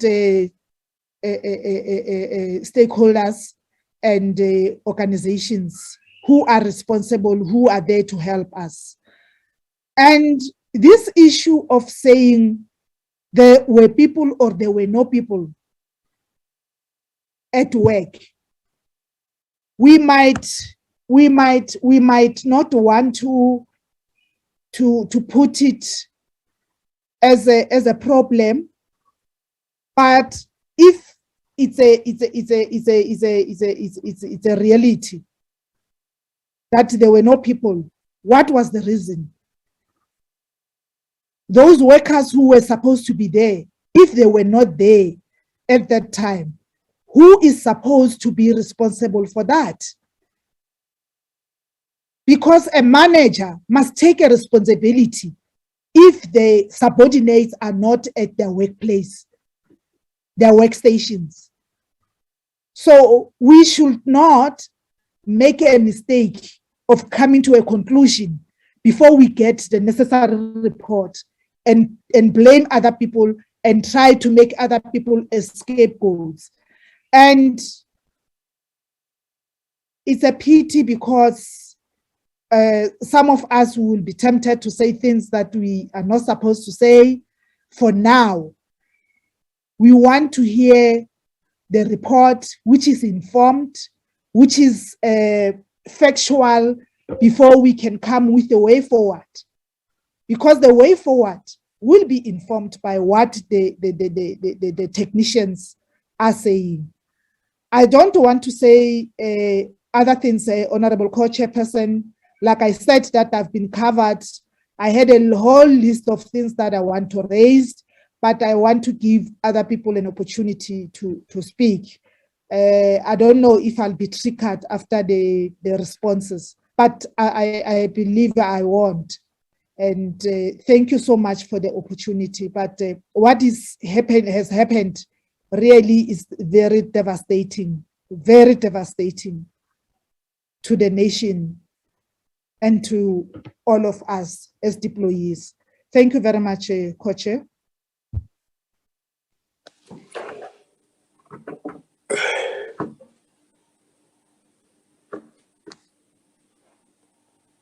Thank you, Co-Chairperson. Good afternoon, Co-Chairpersons, the Speaker and the Chairperson of the Council, plus the Minister of Public Works, plus our colleagues, compliments of the new season, plus the hardworking staff of Parliament,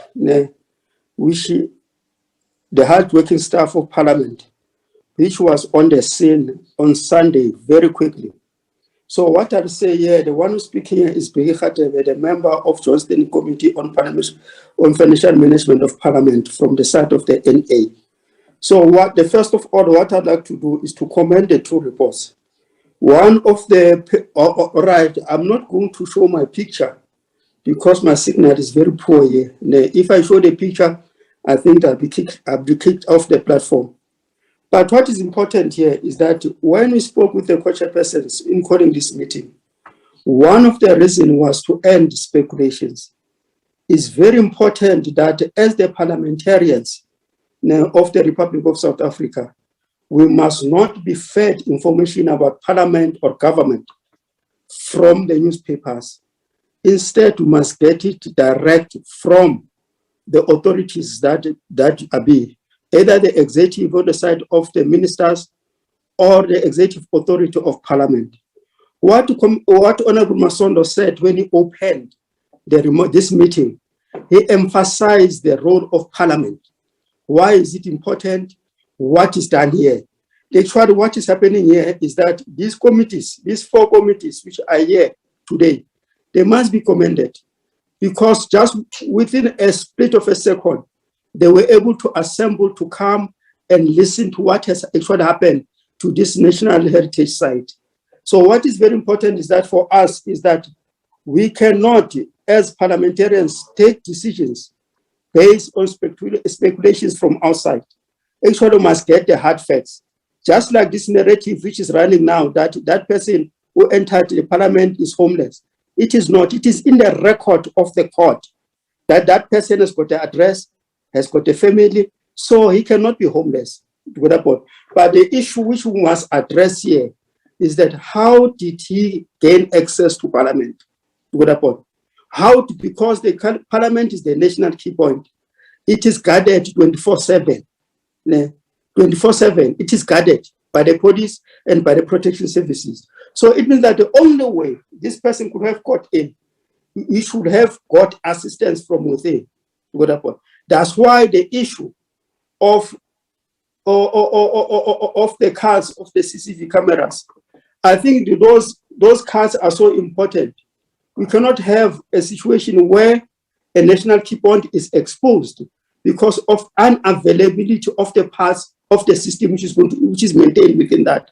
So I think that what is very critical in moving forward is that there are certain equipments within the Parliament of which there must be an agreement with the suppliers that they must be available 365 days in a year, even if the country has gone on leave, but they must be able, if there's a need, they must be able to make, just like in the various municipalities. When you speak about the water pumps, the sewage pump, there are agreements with the suppliers that even if it's a Christmas day, if the water pump tanks, the supplier must come and supply. There's a standing agreement around that. But I think that what is very important here is encouraging from the report which is coming from the Minister today, that they've already appointed a 10-member team of engineers with various expertise. And the only report which we must accept as Parliament is the report which is going to come from them, because they will have done the assessment. The drones, they will have, as the minister has said that they have used the drones will have picked up information inside. So whatever's there out in the public, It's not the truth.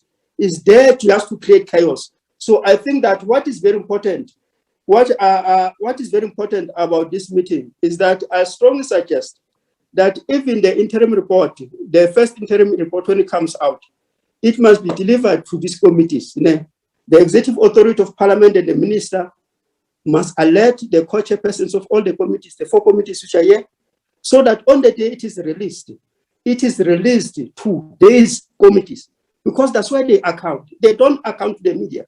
They account to the members of parliament. As Honorable Masonda said, that the parliament has a particular role to play, that of oversight. So that's why that the first port of call, where the executive authority and the executive, that is the minister, must account to parliament. So in moving forward, I think that we must coordinate our program in such a way that when that report is going to be released, before it goes out to the press, it must be delivered. The press is invited here. They are part of this meeting. They are logged in. So that report, when it is presented, it must be presented so that everyone outside there, even in the world, must know that the Parliament of South Africa was not destroyed. It is functioning. But what is also very important is the issue of preparing Parliament for the work which lies ahead. In the next 2 weeks, the portfolio committees will be working. They'll be doing their job. Part of doing their job is to oversight the executive. I think that Obama Sondo reassured us when he said the parliament work must continue. I think that's what we must all do. But what we must do here is that because we will be looking at a different operation center for parliament, I think that this issue of the cost of that operation center must be taken into consideration. I'm worried that only 2 options were looked upon. There are a lot of venues around Cape Town here. There are universities which have got a lot of space, of which if you can go there and then we use some of their facilities, it can actually help them again in financing their own programs which they're having there. But the issue is that even before that decision is taken, I think that we must come back to this committee and wait, because only two options, I think is too limited. If you know the issue of the tendering system, they say at least minimum 3. So, but I think that what we must look upon and what implication is there.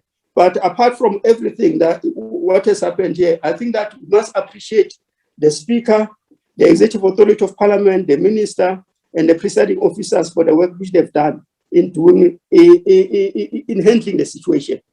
I think that we can see that South Africa is taken serious over the world, because all the international news agencies, they were covering live what was happening in South African Parliament. But what we must do is that, as it was our fault, we must learn from the mistake. What is worrying here is that basically from the last year's fire, the contract they're going to start doing was expected to start on March 2022. I think that when we deal with this thing, we must try to short-circuit this issue so that the parliament becomes fully functional. Thanks a lot, Chairperson, and all the members who are here. Thank you. Thank you very much, honorable members. Thank you very much, honorable members, and for the valuable inputs that you have made. I think in the main, it's about lessons learned. What have we learned from this? I just want to make a comment and hand over to Member Mahlangu to then facilitate the second part of the meeting, which will be responses from the department and the presiding officers. Also welcome the speaker. We are informed that she is part of the platform, but Member Mahlangu will then take over from me after I have just done my few comments.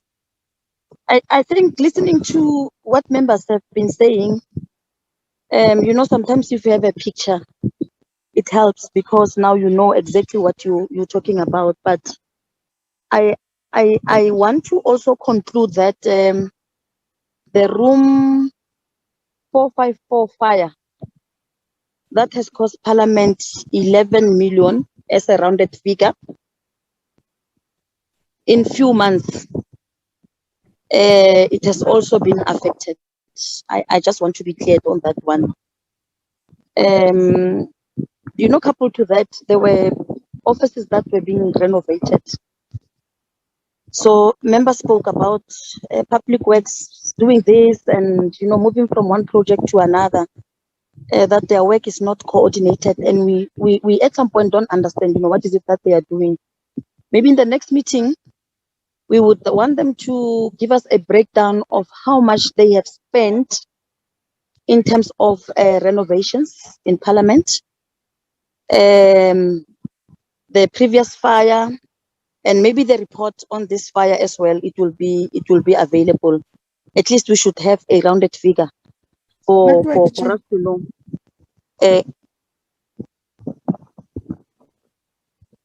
For us to know and understand how much they've spent for maintenance generally, and payment of consultants and that, but that are related to Parliament. So Parliament as a national key point, security and safety, it can't be compromised. And I'm not sure, most developed countries, they have a policy of destroying buildings that are more than 20 years and above.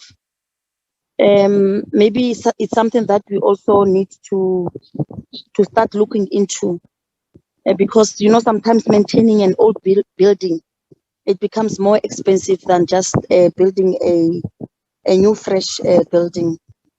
And also an option of maybe just putting that whole structure down. I'm just suggesting as a politician, not as an expert. I know there would be a lot that can happen before maybe that is been suggested, because Parliament, it's an old building. I'm not sure how many years it has been there for. So those are the other options that maybe we might look into. But I think the best option will be any option that will then be able to save money for Parliament. Honorable Chair, we hope that this is also not an attempt to undermine the gains of the revolution. Hence, we would want to make a plea to the law enforcers to make sure that they conduct a thorough investigation into this matter. I would not want us also to conclude that a homeless person that has been seen in the Parliament precincts maybe would be the one that has started the fire. It could be something else, but maybe at this point we'll leave it at that. It is the only suspect that we have and the only evidence that we have that might lead to the cause of fire. Members, we also want to make an appeal that we try to be as transparent and involving as much as possible as we could. That when we speak in different platforms, we try to speak what has been presented to us. We speak facts, and we don't do any insinuations that will then cause conflict, messages, things that the department did not say. So far, there is no any other report that has been tabled outside what public works has tabled before us. So without any interference, let us allow the investigations to unfold, and we should also not make a mistake of rushing them through. Let's give them time, let them investigate, and at the point when they are satisfied, then they will then be invited to come back to us and give us a report. But that does not move away the fact that maybe we should agree, maybe on a weekly basis, because this is new, we need to be kept posted at all times. We will meet maybe in this format so that then they come and give us weekly progress. then when time goes on, then we'll maybe agree as to how then we're going to approach this going forward. Chair, those are the few comments that I wanted to make from my side. I want to now officially hand over to you and thank you very much for the opportunity. Thanks, Chair. Thank you very much. Thank you very much, Co-Chair. And may I assure the members that are posing some questions and suggestions on the chat group in this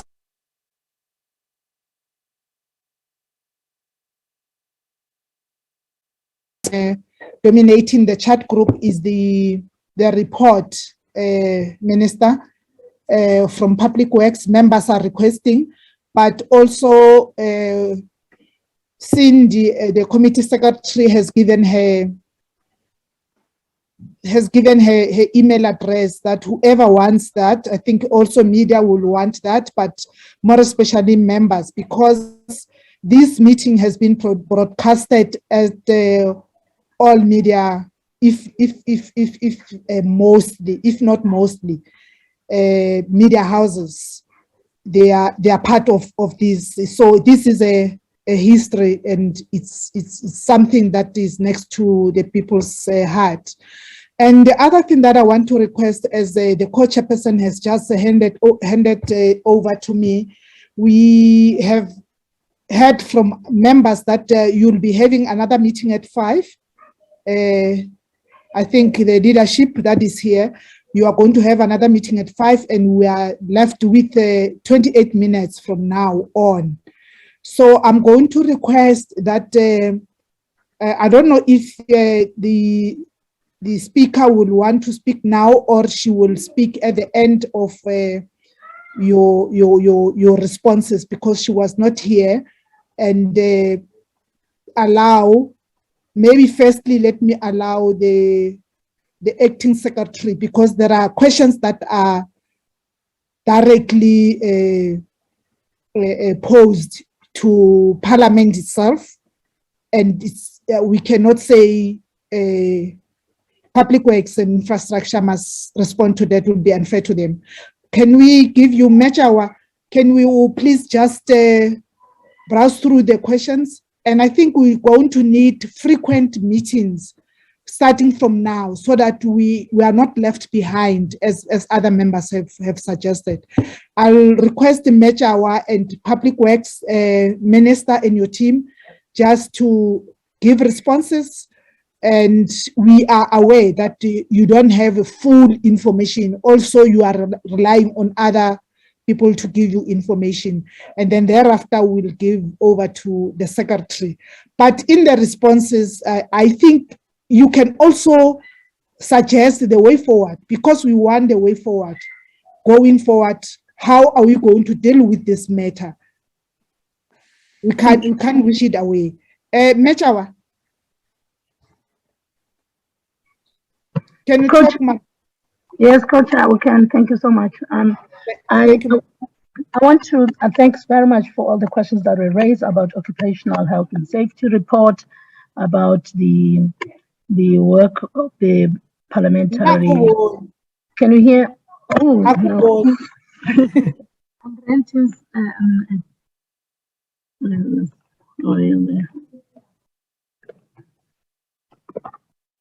Let me see.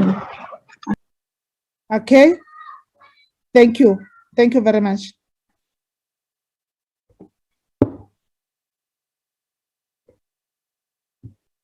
Secretary is muted.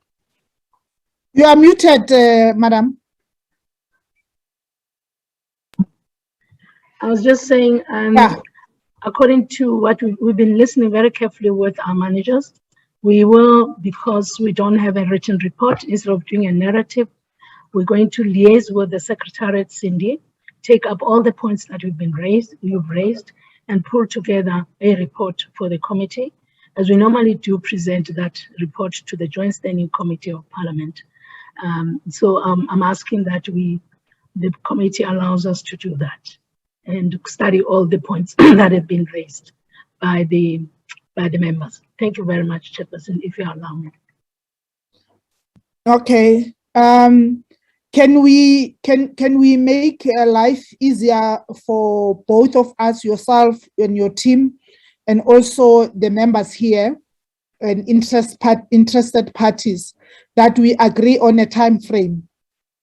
Yes, ma'am. We are always given 7 days to submit on the questions that are raised by the Joint Standing Committee on Finance. We will adhere to the 7 days.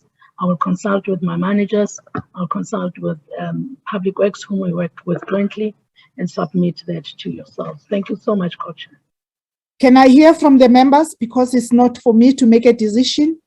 Depending on the kind of report, we usually give members, I mean, the Chair. Parliament 7 days. I see Treasury is also here. You're welcome, Treasury.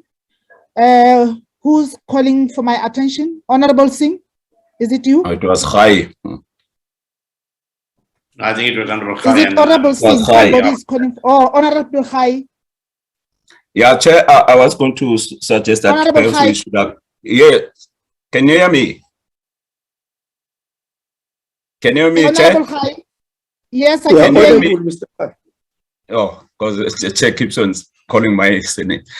Chair, I was saying that let's agree with the suggestion of the acting secretary that that report could also assist us in terms of the updated information that may be gathered between now and the time of the submission of the report.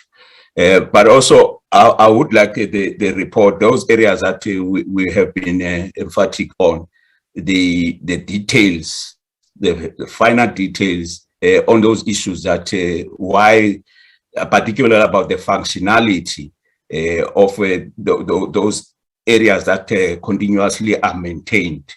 If we could get a specific and detailed report around those issues, including the monitoring of the CCTV, all those things. So I would, in short, I agree that let's allow enough time. That will also assist in terms of an updated report. Thank you so much. Thank you very much, Honorable Khai. Honorable Singh. Yeah, thank you, Chairperson. Chairperson, it is unfortunate that we are not, we cannot get responses to at least some of the urgent queries.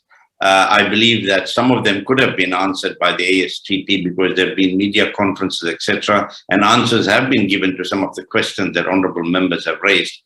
But having said that, I mean, if it is their request that they require some time, then I suppose there's nothing more we can do. But I must say it is rather unfortunate that we can't receive any response to anything at all. Thank you.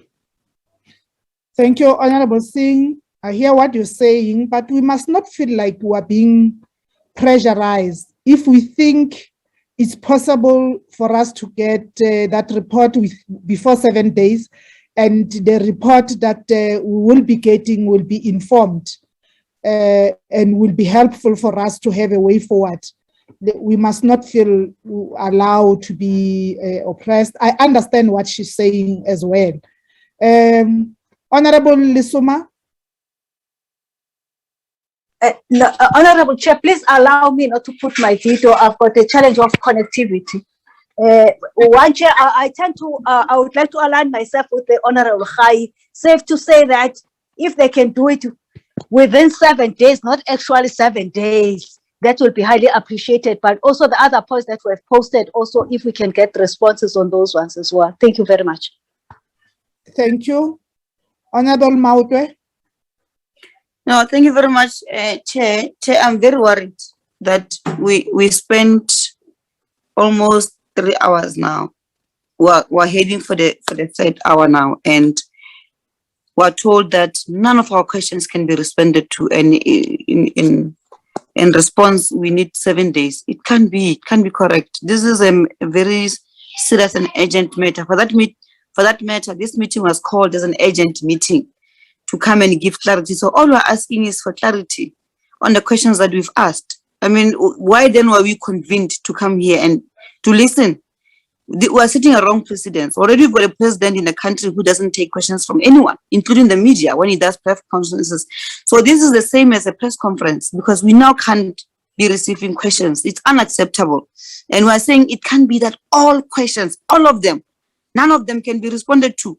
So what is the point of us being here? And in 7 days, what will be happening to the nation? The nation is asking questions. We are we are the public representatives, not representing ourselves, but the people of South Africa who have asked us to ask these questions. So we must go back to the people of South Africa and say to them, Parliament says we must wait for 7 days. It can't be. And an earlier point was made that we must not be getting reports from the media, but that's exactly what's going to happen. We as the members of Parliament, we saw this thing through the media. Now we are here. We are convened to come here and listen and get a clarity of what exactly happened. We are told, no, wait for 7 days. But it doesn't mean that in the 7 days, the media will not be receiving anything. We will be going back home now and be getting responses from the media. It can't be correct. We want our questions to be responded to. And those questions that are not, the people are not able to respond to, those questions can be deferred. But it can't be that all of them are not responded to. It's totally unacceptable. I reject that. Thank you, Chair. Thank you, Honorable Khwaribe. Thank you, Co-Chairperson. I think we need to be very careful about simply paying lip service to accountability. There's a reason why these meetings are called, and there's a reason why ministers are called to account. There's a reason why these questions were posed. Otherwise, then we simply could have just written a letter of our concerns and sent them through to Parliament.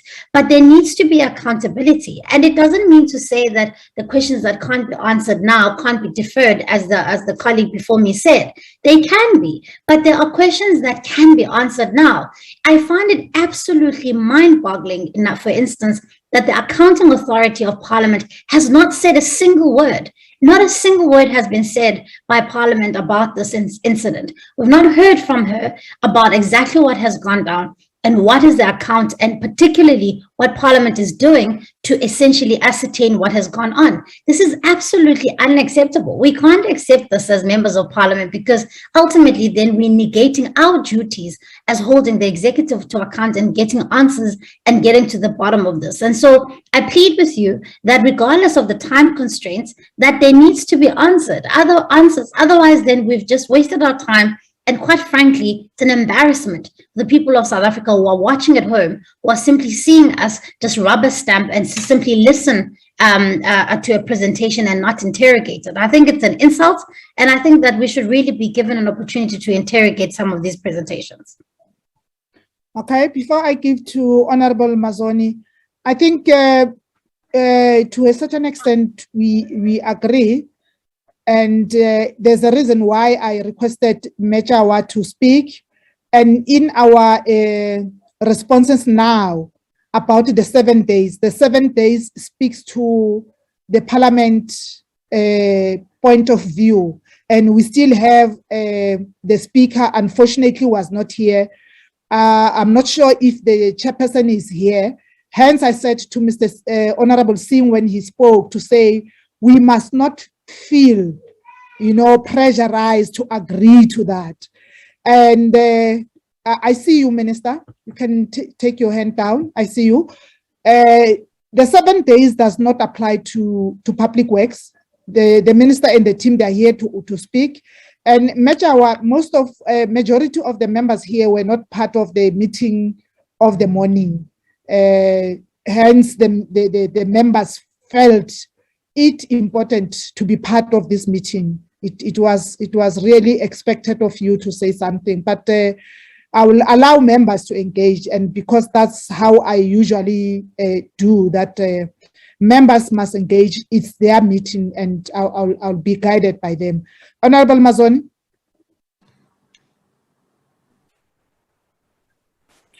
Thank you very much, Co-Chairperson. Unfortunately, the system seems to not, now it's allowing me to start my video. Thank you very much. I would just like to say that I strongly feel that what we've done is perhaps put the cart before the horse. And I think that the 5 o'clock meeting should have perhaps happened before this particular meeting happened. Because I think that at 5 o'clock, the presiding officers are going to be able to give the chief whips and the deputy chief whips, who are ultimately responsible and are the spokespersons in their respective caucuses, a good opportunity to interrogate what has been going on and to answer questions. Now, we must also be fair to ourselves as members of parliament and realize that this fire happened within the last 48 hours, and the last of the fire was put out only 24 hours ago. I was at Parliament earlier with Honourable Gwarube and Mr. Steenhuisen and Honourable Samantha Graham Maria, who was on this particular Zoom. And we saw for ourselves how the fire chiefs were still on site in case the fire was to flare up again. So I think it's almost impossible to expect answers to many of these questions, because the very answers that we are looking for are currently being sought by those who we haven't put in place to get those answers. I think what the Republic of South Africa needs to hear from us today, and the message that they need to hear very strongly, is that we are defeating those who try to defeat democracy by making sure that democracy, in fact, continues to work no matter what the circumstance. So we know, I mean, let us all be honest, it is impossible that a fire of this magnitude could be started by what we now know is a homeless man who broke into our building. We know, without having to speculate or to make any assumptions that could be dangerous, that there is something very sinister afoot about this particular fire and the way the fire was able to restart because it was so strong. So I think that as committees, we should not be sitting here singing praise to one another. We should not be sitting here looking to harm one another's reputations. We should not be sitting here looking to pass blame to one another or to pass blame to any particular committee. I think what we should be doing is we should be showing South Africa that no matter what kind of emergency emerges from Parliament, we are able to seamlessly flow and keep the business of government at hand. Now, whether we choose to use the Good Hope Chamber in the hybrid system, whether we choose to use the City Council Chamber as offered by Mayor Jordan Hill-Lewis, whatever we decide, we must decide with haste so that the country knows that the Parliament's work continues and that the members of Parliament continue their work. Even if we continue on Zoom for a certain amount of time, that's fine, because the committees have been meeting on Zoom. But I think what is very important today is that the 5 o'clock meeting has to happen, and this meeting should then get a report back from that particular 5 o'clock meeting. Now, I must say, Co-Chair, and you know this very well, and it's not your fault, and you know many times I have said to you that I think that parties need to answer for this happening. This committee really meets because it really has a quorum that allows it to meet. This is the first time that I've been Chief Whip that I have seen 74 participants take part in this particular meeting. This is a very important forum that must meet and must meet regularly, which means that we must make sure, and that's the Chief Whip's jobs, that those that we appoint to sit on this committee take this committee seriously. So I would not like to see you or the co-chair being blamed for anything today. I think you've done the best under the circumstances that you could do. But there are simply some questions that cannot be answered, because I can tell you I've been at Parliament many hours in the last 48 hours, and there's simply, I mean, there are still too many questions that need to be answered. So I think that the 5 o'clock meeting this afternoon is going to be dreadfully important and critically important, and I hope that it's opened to the media, because I think that in all of these investigations the media must be taken on board so that the country knows that there are no cover-ups happening, and I think the more independent our investigations, the better they will be. Thank you very much. Honorable Chair, I think Co-Chair. Okay. Is Honorable Okay, so I think my yes. internet is Okay, she is Chair. Okay. No, I thank you for me allow, Chair, that it's very important that to explain that we're not saying that the questions mustn't be answered. But as Honorable Mazoni is saying, I thought it's common sense to say that, oh, I hope I'm not offending anyone, that within 48 hours, we can't have a concrete report. But also, I thought that the response agreeing on this was based on what Honorable Singh said earlier on, so that we can have a coherent and one response. And I think that one was very important for us also to take note when we speak. Also, we do also think through what we said earlier on so that we get, and also it's better when you get a written report that way you are able to get to hold somebody accountable moving forward as well. As that's a proper way of doing the oversight from where I'm seated. But the rest, yeah, I'll leave it there, Chair. But there was a logic, a practical, technical, professional logic for me to agree on that. Even Honorable Co-Chair Mabe did say that we might as well meet weekly. I thought also, as you are going to close the meeting after the responses, you will also emphasize that we'll be meeting next week. Thank you very much, Chair. Okay, thank you, Honorable Lesoma. I have indicated the point and emphasized the point that we are going to meet as frequently as possible because we are dealing with crisis. I have not suggested a date as to when, but I wanted us to agree on the 7 days. But practically speaking, as per the engagements, I can see that we want to agree on the 7 days, and the 7 days I think will give us a fruitful report that is informed, that is going to give us some sense of what is happening and empower us to suggest the way forward. I see the hand of Natasha. The minister wants to speak because she must also go to the 5 o'clock meeting. Natasha's iPhone. Who's Natasha's iPhone? Thank you very much, Chair. Oh. It's Natasha Ntlangweni, Chair. Oh, okay. Can I see you? I haven't seen you. Sorry, Chair. I'm in a place. Yeah, I won't be able to switch it on. Please, my apology for that. But I will assure you on the next meetings, I will show you my beautiful face and beautiful smile as you know it. I miss it. Chair, I think it's quite disappointing at this stage. You know, when one is being called to a meeting and we are using resources of Parliament to come and sit in these meetings, and we pose questions and we don't get the answers. Number one. Number two, yes, I think Parliament was also well aware that they're still waiting for professional feedback from the engineers to say to what have happened in the main that the fire have break out, and to have a meeting of such nature quick, it's a waste of time. In its main, we could have just simply get a letter that have explained all of what we were told in this meeting, which was frankly nothing. And then because this platform should have actually also have met more often, Chairperson, to even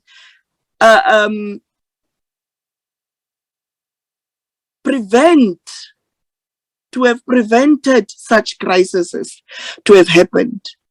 We have said on numerous platforms as whips that Parliament is not safe. Where we stay is not safe.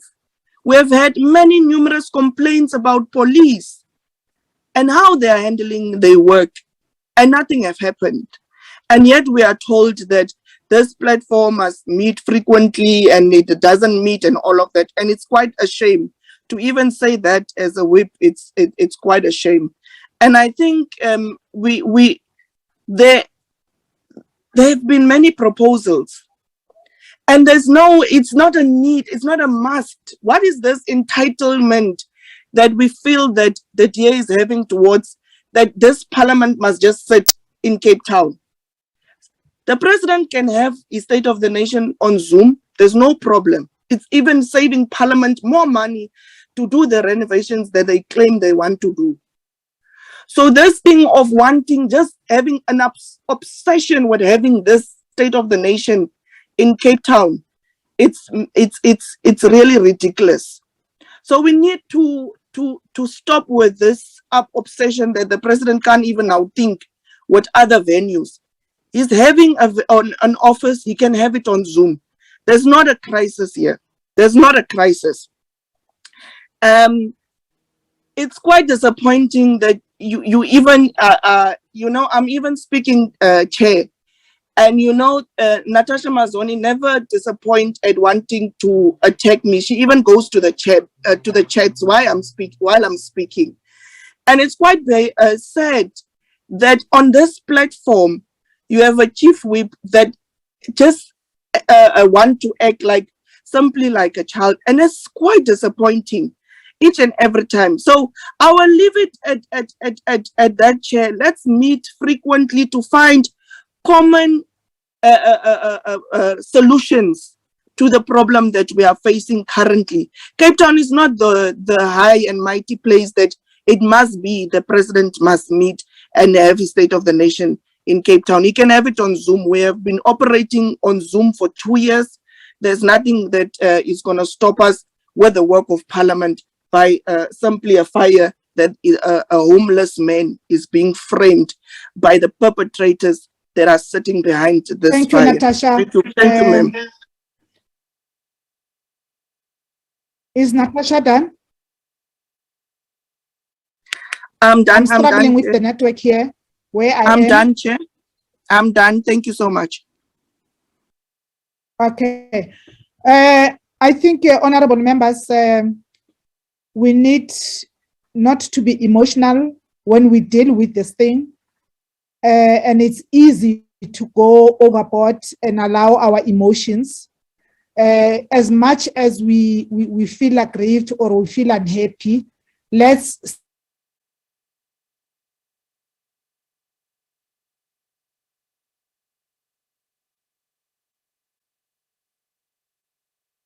committee and portfolio committee, but we are here to work as a team towards a solution. We are not witch hunting. We are not here to disrespect each other. And I think to my honorable member, Natasha, it's not for the president to make a decision. The speaker and the chairperson of the NCOP, they are the ones to make that decision. And as if you were here when the minister started, she said that these are the offers that they received, and it's up to the executive authority to make a decision as to which way to go. Honorable members, Taiso and Beg, can we allow the minister to speak? Please, I beg of you. She must go and present the whips. Agreed. Agreed. Thank you. Taiso, are you fine? Agreed. Thank you so much. Thank you. I appreciate that very much, your cooperation. Honorable Minister. Thank you, Honorable Madam. Honorable Co-Chairperson, and to the honorable members. I just want to put it on a record that the Department of Public Works and Infrastructure is always willing and able to come to any request and call from the honorable members of Parliament to play their oversight role. I must also put on a record that what we've presented to you today is a report of progress on the fire that the speaker requested because she couldn't be here on Sunday. And she was driving down from East London, and we had to give her a report. So this report is only related to the Department of Public Works and Infrastructure. The speaker had many meetings. Separately, she called the emergency services, she called the police and Parliament. So all a collective report, this was certainly not this. And I think the 5 o'clock meeting that Honorable Mazzoni is referring to will be putting all of those reports together. But just quickly to a few general issues before I ask the acting DG to come in. The one is we must not stop speculating. The separation of powers, the independence of the judiciary. The man appeared in court this morning. He had a name and he had an address. So we must now not stop speculating that the person is homeless. The second general point I want to make is concerning the monitoring of the CCTV cameras. Yes, it's correct. There was nobody to monitor the TV cameras from 2 o'clock in the morning when this person entered the building until 6 o'clock when the police arrived. And for that, I think Parliament will have to answer, and the Secretary of Parliament. I cannot, unfortunately, answer that. The next one about the alternative accommodation, nothing is being confirmed. I was speaking earlier on about the outreach and the outpour of help from all South Africans. And these were like offers made by the city and the province. And I simply took it directly to the speaker, and the mayor also contacted the speaker directly. So nothing is being confirmed. No arrangements have been confirmed. No cost has been confirmed. And the speaker will finally decide, what they are going to do in terms of alternative accommodation. So I just wanted to assure members about that. And then again, also the Parliament Protection Services must answer for themselves. The police must answer for themselves. We had General Patikile, the police commissioner. He was on the site with us on Sunday. He can answer for themselves. And then there are some general remarks made by some members, some without substantiation. Now, we are not reporting here now on a specific, because normally the committees will request us to come and report on certain issues, and we always comply. We always meet with the Portfolio Committee of Public Works on any issue that they want us to comply with. So to make this general statements as if this department is in such a mess without giving specific examples is also not correct, because the performance of the department can't be linked to the cause of the fire. And I think all of us, there's no conclusive evidence that what is the cause of the fire. And until such time there's conclusive evidence, we cannot link the first fire to the second fire. And this is what is causing the confusion. But I want to thank the honorable co-chairs for the opportunity. I think also the meeting was premature, that this was really just a report that we presented to the speaker and the presiding officers yesterday. I have made note of all the questions raised by the honorable members.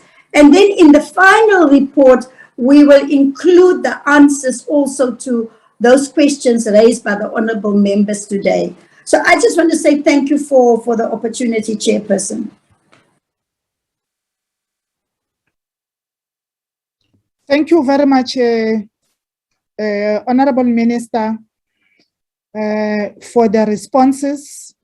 And like we all said, it's too early to can have something tangible that will inform us to suggest or to have a way forward from where we are. And I think the minister has touched on most of the issues that you have raised, and we just have to be patient with each other. I don't know if you are teasing each other on the chat, the Natashas and everybody. Please, let's not abuse this, because it's an official platform, and everybody will have an access. It will be recorded as such. So let's please try to tolerate each other and not tease one another. We have each other's phones. Honorable members, thank you very much for the opportunity. I think between the co-chairpersons and the chairpersons of the select committees, and the portfolio committees will talk amongst ourselves in consultation with our leaders, the whips, as they are going to meet now at 5. We will also check the availability of the minister if needs arises, and other role players. But as I close, I would really like to give Honorable Speaker to say something before she steps out of the meeting and go to the other meeting, the 5 o'clock meeting. Is she still in? Chair. Yes, Chair. Co-Chairperson. He's still in. Chair, it's me, Chair. Who is that? Umpile. Yes, Chair. Okay. The platform. Just a quick bite on my side. I want it to be put on record that this meeting was called and we were not responded to. All our questions were not responded to. So Parliament must stop this tick box exercise. You want to go around telling people that you convene members of Parliament to give them feedback of what has happened. But when you ask questions, we're not being responded to. So I'm very, very disappointed by this committee and yourself, Chair, for not allowing, not even Minister Delil to respond to the questions. So it must be on record. This meeting never provided any response to our questions. I think. Honorable Mauto, you seem to be having a problem, and I think you have been trying to trigger a certain button in me, and I'm not going to allow you to do that. I allowed the minister to speak, and the minister spoke. If you are not happy with what she said, the minister did not respond. You were there listening to her. She did not respond. You know what you were to there. do. I don't know how do I fit. You were there listening to her. She did not respond to any single question. Co-Chairperson, you made a ruling that you must not come back into that direction. It was wrong that you allowed Honorable Mauto to no, come in. you know, I'm very you're not the generous chairperson yourself. person. You're not the chairperson And this yourself. meeting belongs to the members. Well. I always allow members We're all to speak, equal here. but I don't want the that you are the members chief whip or of this whoever committee. to You're take not. advantage of my kindness. No, there's no all kindness, Chair. I'm stating a fact. It's a fact that the minister did not respond, and you allowed her not to respond. It's a fact. It's there. Which response did she respond to? Which question did she respond to? She didn't. It's a fact. I'm not attacking anyone. I'm just stating a fact. Honorable Chair. Honorable Chair. Please allow, if you could please allow us to. I have to leave the meeting to go. The next meeting starts at 5. And we are chairing that meeting, and we've been waiting for an opportunity to say something, to comment. But I think that the meeting at 5 o'clock, whips will give you an opportunity to interact with whatever it is that we will present at that meeting. Please, if you could allow me to leave, I think it is very rude of us to keep the political parties waiting, particularly because some of them are logging out from this meeting to attend the other one. If you allow me, Honorable Chairperson, I, however, said that, of course, some of the questions which were raised could not be responded to, but I also do want to make the point that, yes, there was a Secretary of Parliament here. There was also the Chairperson of the NCOP, and I have been here for some time now, and maybe we could have been asked, all of us, even though the information is scanty, even though we're trying to put the pieces together about what may have happened, but I think, Chairperson, I would have been able at least to give you a glimpse of what we have been discussing together with the Acting Secretary of Parliament, because whatever meetings that I have been holding, I am holding them together with the Secretary of Parliament. So it is unfortunate that we're not given that opportunity. I am not moaning about it, but I'm just stating the fact because the time has come now for us to go and be part of the other meeting, which should have started at 5 o'clock. So, Chairperson, I am not being rude. So if you allow me, Chair, may I? Okay, Honorable Speaker, I think I did indicate that after Honorable Minister, I was going to allow you, and hence I requested other members not to speak so that we can allow you to speak on behalf of Parliament. You can take Chairperson, the point I'm raising is I made a point of order 7 minutes after 5. There are members who are waiting in a meeting which I have invited them to. And some of them may be leaders of political parties or chief whips of political parties, but just to touch base with them. But just to say that, Chairperson, whatever it is that will come out of that meeting, I am sure that can always be communicated to the committees. That's the first point I would like to raise. The second one is that it's been agreed now that there will be regular meetings. The next meeting is likely to be next week, and we will be part of that meeting, and we will be able to provide information as much as is possible in the same way that one has been bombarded with a lot of information. It would be proper that we share whatever little which we can, information which we have access to. Thank you, Chairperson, and thank you if you allow me, please.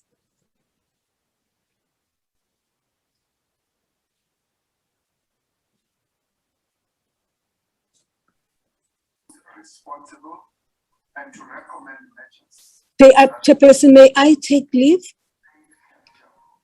The chair is muted. You may, Chair. Speaker, my network is troubling me. Okay. I'm being interrupted several times. I couldn't hear the better part of what you were saying, but I heard what you said, that you have to leave for the meeting that you have called. Yes, thank you very much, Chairperson.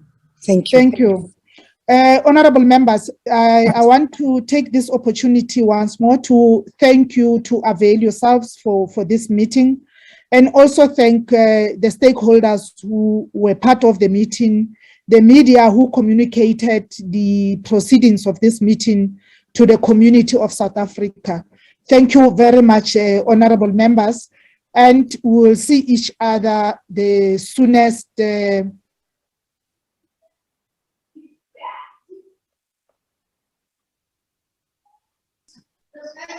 we want to thank the executive authority and the minister and all the leaders who are in this meeting for availing themselves. So thank you very much, and keep well, be safe, and be on the alert for another meeting. Thank you so much. Physical meeting. This thing of Zoom is a waste of time. Please. Thank you very much, Chair. Mauto, what are you saying? We want a physical meeting, Chair. This thing of Zoom is a waste of time. Now you are just calling off the meeting without answers. You were If we talking about face-to-face, a Zoom song, and now you are saying you want a physical I want meeting. you face-to-face. You, Chairperson. You. I want you face-to-face. We can meet anytime and not in a meeting. Yeah. Anyway. This thing of Zoom is a waste of time. You are protecting people here. I want to hold them responsible here. Bye-bye, Chair.